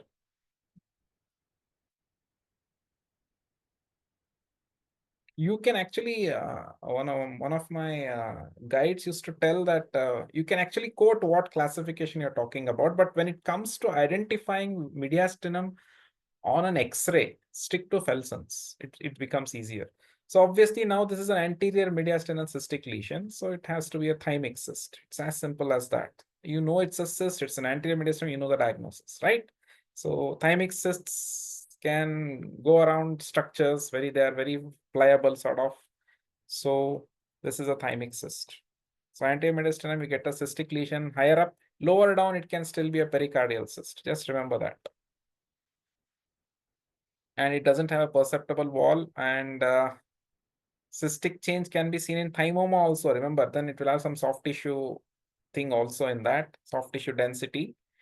And so cystic thymic cyst doesn't have an increase in incidence of myasthenia gravis. It's not associated, unlike a thymoma. Okay, next spotter, spotter number 51.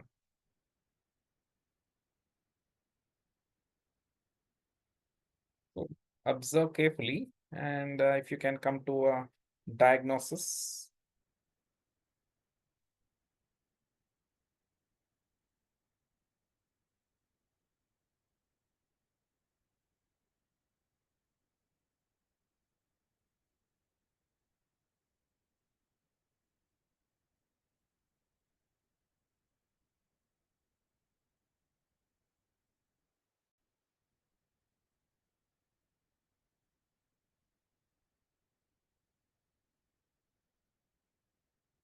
I thought there would be that confusion. Kiran is telling it's 1, 2, 3 sign, Garland sign, and Sahil is like diagonal aortic. Okay. So if it has to be a Garland sign, it has to be lymph nodes, right? So Garland signs archidosis, correct? So obviously, if you see carefully, the contour of the hilum, lobulated. Okay, trace it. It's lobulated. So lobulated contour of hila indicates lymph node enlargement. Now, based on this, you can tell, okay, even this structure will be a lymph node, whereas we are seeing the aortic arch here. So it's a left side aortic arch is seen. It's continuous with the descending aorta. Right side aortic arch, there should be a line on the right side. It is not there, right? So even this is a paratracheal lymph node. So you can see the trachea, the paratracheal stripe, and this is the lymph node. So there is a 1, 2, 3 sign. It's a sarcoidosis. Okay. Next. So 60 to 70% have characteristic radiographic appearance, mainly the lymph nodes and symmetrical bilateral hilar lymph nodes. It can have some parenchymal abnormalities. You know this, I mean, sarcoidosis stages are there, 1, 2, 3, 4. So 1 is just lymph node enlargement, 2 is lymph node and parenchymal involvement, stage 3 is parenchymal disease, and stage 4 is pulmonary fibrosis. So if you want to further qualify, you can call it stage 1 sarcoidosis. Okay, so let's try to see what is this.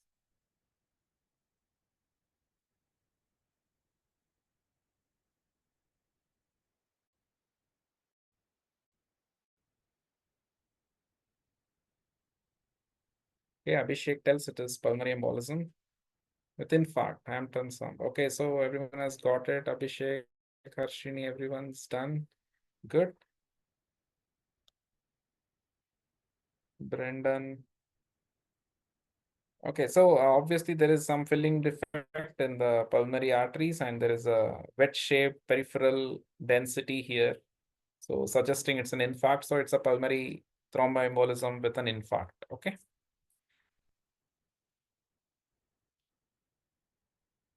Okay, this is also pretty obvious, I think.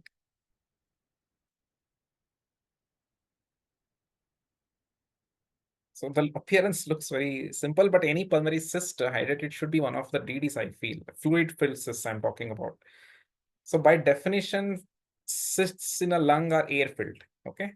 Unless secondly infected. But such fluid-filled cysts, one of the DDs should always be in the lung I'm talking about. One of the DDs should be a hydrated cyst. Other than, obviously, you can have an abscess and all, but keep this as a DD, especially in this is very obvious. You're able to see the daughter cells and all. What is the peculiarity of a hydrated cyst within the lung, which we don't see in hydrated cysts of the liver or peritoneum or anywhere else? Yes, perfect. Harshini is correct. So there is no calcification because there is a constant movement with every breath. The lung keeps expanding and collapsing. So the it there never gets an opportunity to calcify. So hydrated cysts in the lung will not calcify, and they may actually appear like just like any other fluid-filled cyst. In this, it is obvious just because of daughter cysts. Okay, so we need to be very careful when we actually try to put in a needle on any fluid-filled cyst in the lung. We should be sure that it is not hydrated. So what procedure is done? Any interventional procedure in a hydrated cyst? Pair procedure. Yeah, interesting. Good, good. Though it is still risky. I mean, but okay, it is still risky. It is as riskier as the surgery itself because of the chances of anaphylaxis, but still it can be done. Okay, next case.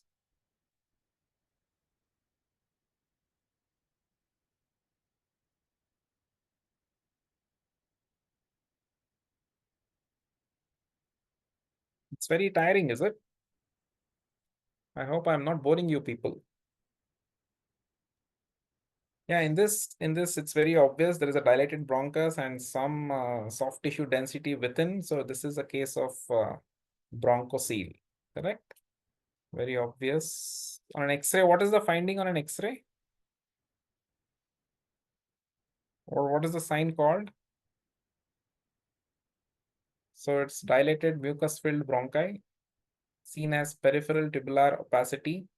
Finger in glove, perfect. Finger in glove is the sign. Sahil, Sunita, perfect. And it causes, and the causes can be like anything which can dilate the bronchi. Intraluminal, it can be a polyp, carcinoid, mets, whatever. Okay, or which can cause bronchiectasis, can lead to bronchocele. Okay, next case. Very similar to the first spotter, but can there be a different diagnosis for this? Okay, can you qualify PPB further?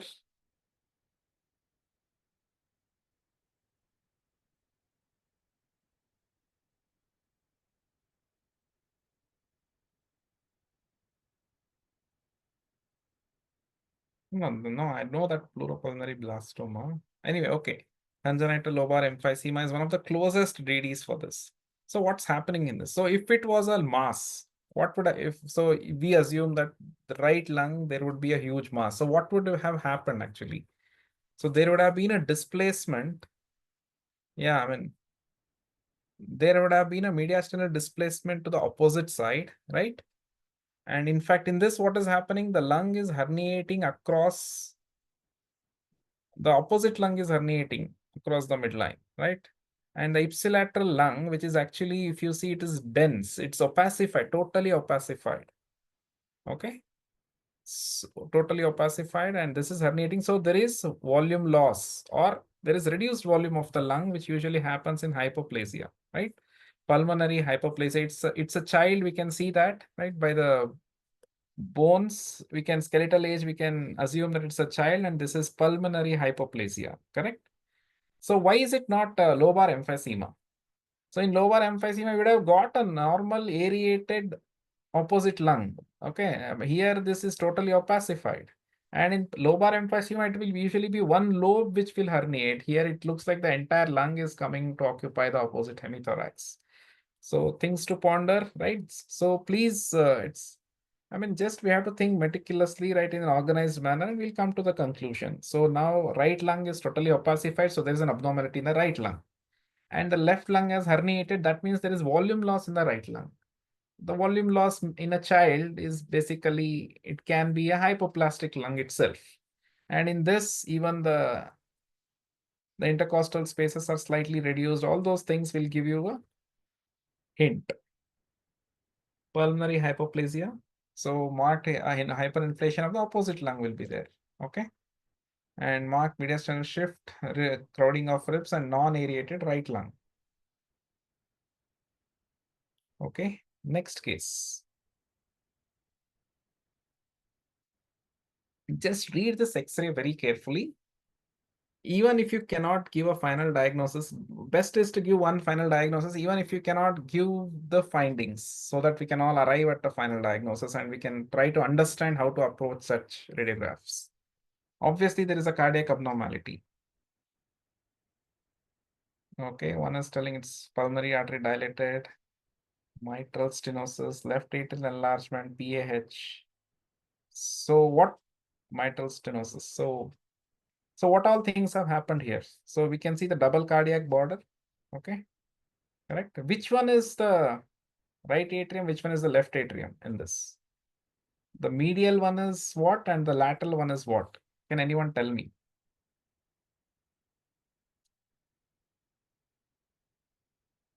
The medial border represents what? Left atrium. So how do we identify? Can the left atrial border come, be more lateral to the right atrium anytime? Obviously, it can be. Okay, when the left atrium is very much enlarged, actually it can, the left atria can come, the border can come more lateral to the right atrium. So how do we identify which one is left atrium, which one is right atrium? Very important. The margin which goes and touches the diaphragm is right atrium. Simple. Left atrium will be well above. Okay, it won't touch the diaphragm. Remember this. Okay, easy. And other than that, in this, to qualify left atrial enlargement, there is this widening of carina, right? And there's a second bulge here. This represents the left atrial appendage enlargement. So now coming to the left cardiac border, in this case, how can we identify whether it is enlarged pulmonary artery or left atrial appendage? Anyone?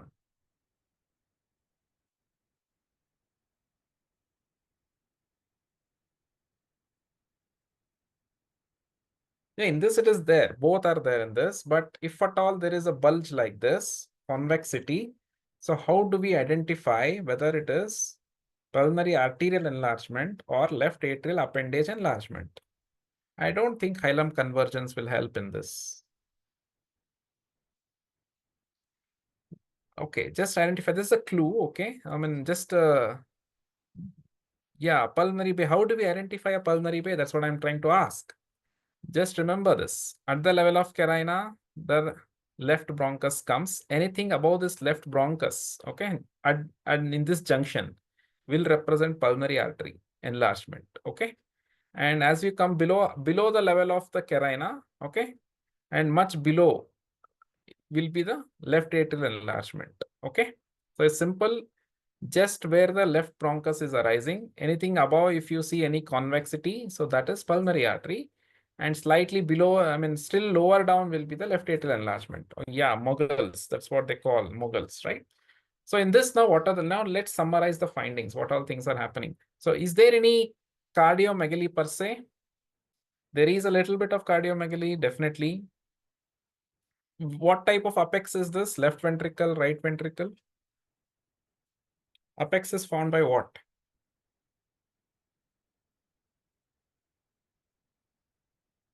It is actually right ventricle. Okay, if it totally touches, okay, the diaphragm, that will be the left ventricle. Here, it's not exactly touching, it is just like this, so it is right ventricle. So the apex is formed here by the right ventricle.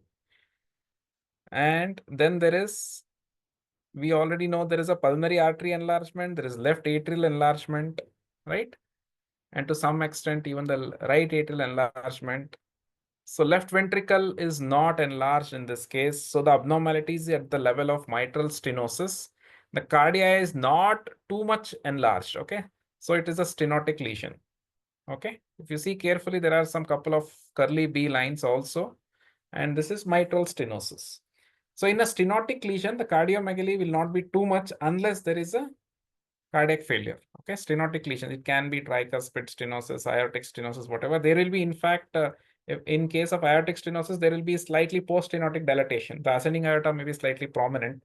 But however, till there is regurgitation or associated cardiac failure, there won't be so much enlargement of the cardiac size, especially in mitral stenosis. Okay, so stenotic lesions are usually do not cause ventricular enlargement, whereas regurgitant lesions will definitely cause enlargement, okay, because of volume overload. So there will be enlargement. In this case, left ventricle is not enlarged. If you can pick up that, the enlargement is from the left atrium. It starts from left atrium. So the abnormality is at mitral, okay.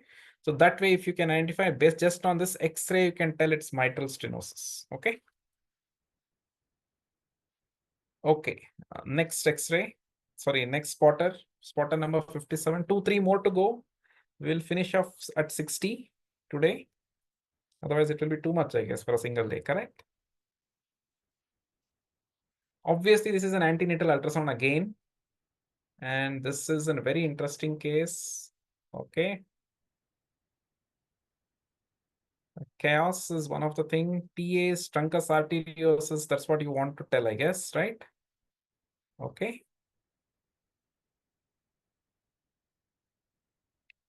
Okay. So what's happening here? First thing, what comment on the lungs? Lungs are normal.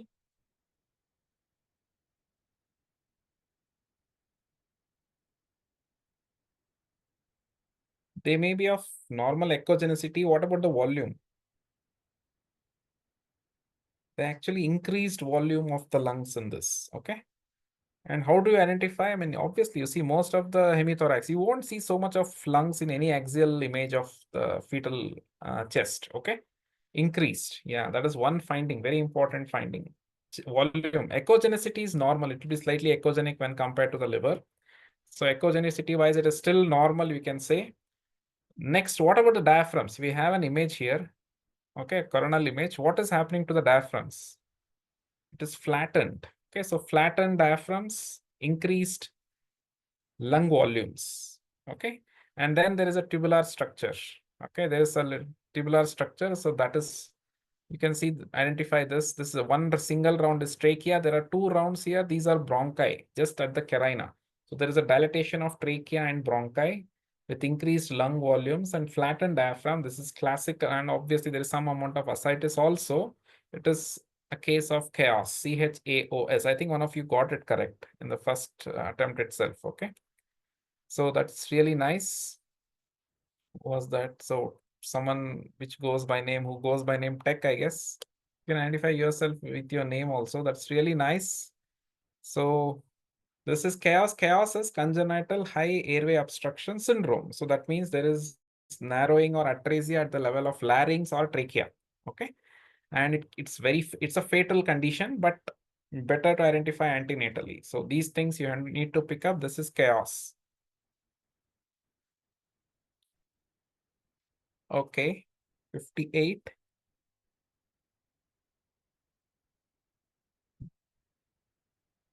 So we have plenty of images, just like you have in your exams in a film, correct? Last three, that's our last three cases for the day. Okay, Abhishek tells it's NSIP, Shushmita tells NSIP, Sumita. MacBook Air, I really don't know your name, but yeah, you're there, spot on. So how do we tell it's NSIP? So you can identify apices are generally spared. So there is more involvement of the bases, posterior, right? Posterior and the bases and peripheral involvement with relative subpleural sparing, which is a characteristic feature. If you see subpleural sparing, you're sure it is NSIP. If it is not, then we are not sure. So, and this is fibrotic type. So in NSIP, there can be thin fibrosis, right? Interlobular septal thickening. And there can be ground glass opacities, especially if it is a cellular type. So there are two types of NSIP, right? Fibrotic and cellular. And usually NSIP is seen in collagen vascular diseases like SLE and things like that, rheumatoid arthritis. Okay. So ground glass opacities, interlobular septal thickening, or thin fibrosis with subpleural sparing, basal predominant, peripheral predominant. Think of non-specific interstitial pneumonia. Again, this is a pattern.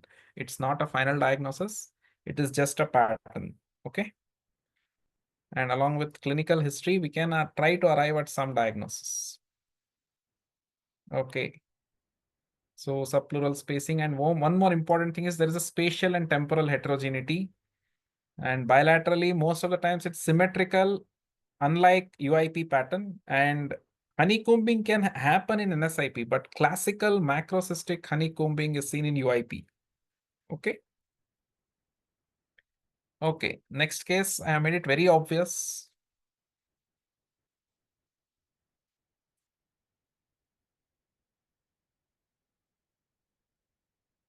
Pectus excavatum, that's the perfect answer. So now let's try to identify the findings. Again, we are not able to see the right cardiac margin. There is light, looks like cardia has gone to more towards the left, and there is slight increase of opacification on the right paraspinal region, parasternal region here, lung opacification, correct? All these things are looking like, and on a lateral view will help us in whenever you see things like that, either examine directly, the chest examination will help you out. If you're not able to contact the patient, at least ask your radiographer to take a lateral view. And on lateral view is very obvious, it's pectus excavatum. The sternum is depressed, right? Similarly, we should know how a pectus carinatum appears. And the last X-ray, so one more interesting thing in pectus excavatum is the posterior ribs are more horizontal and anterior part of the ribs are more vertical. Okay. So that is very interesting. So just remember that. So that will give a hint that maybe there is a, just on PAV itself, we can try to identify if the patient has a pectus excavatum. Then you can call the patient and just examine and decide why this abnormality was there. Last X-ray for the day. Last spotter.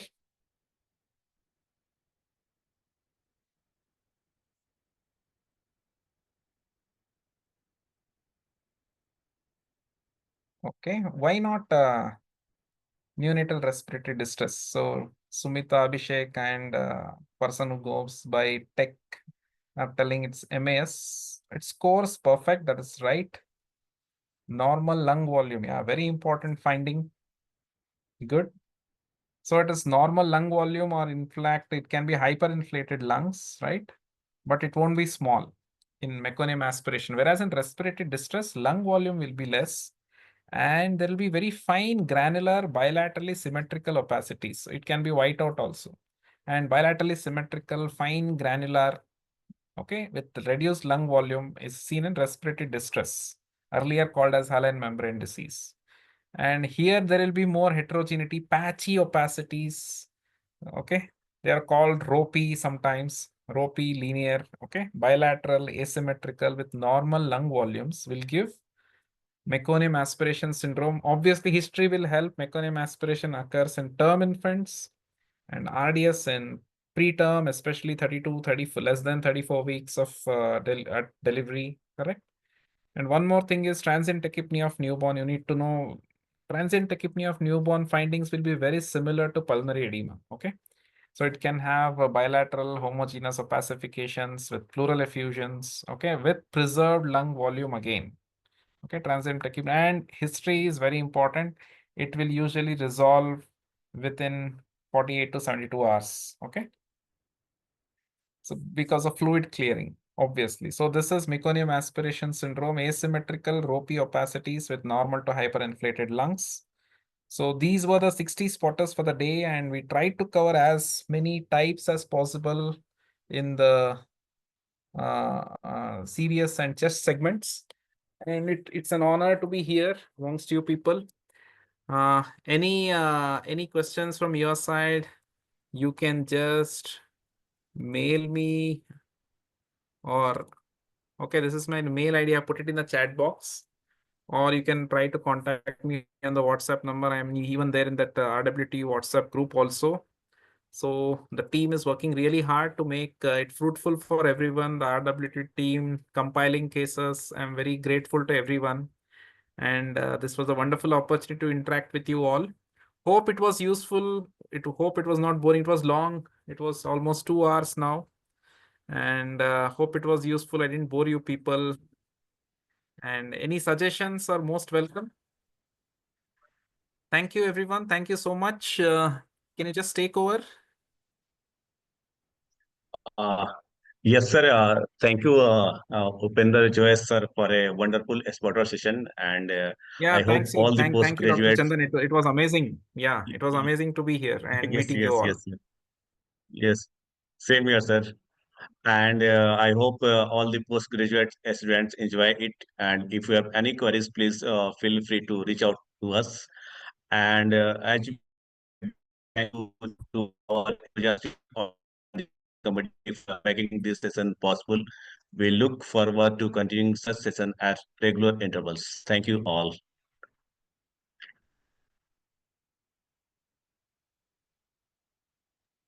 Thank you, sir, for the wonderful session. I think, sir, we can end the session now.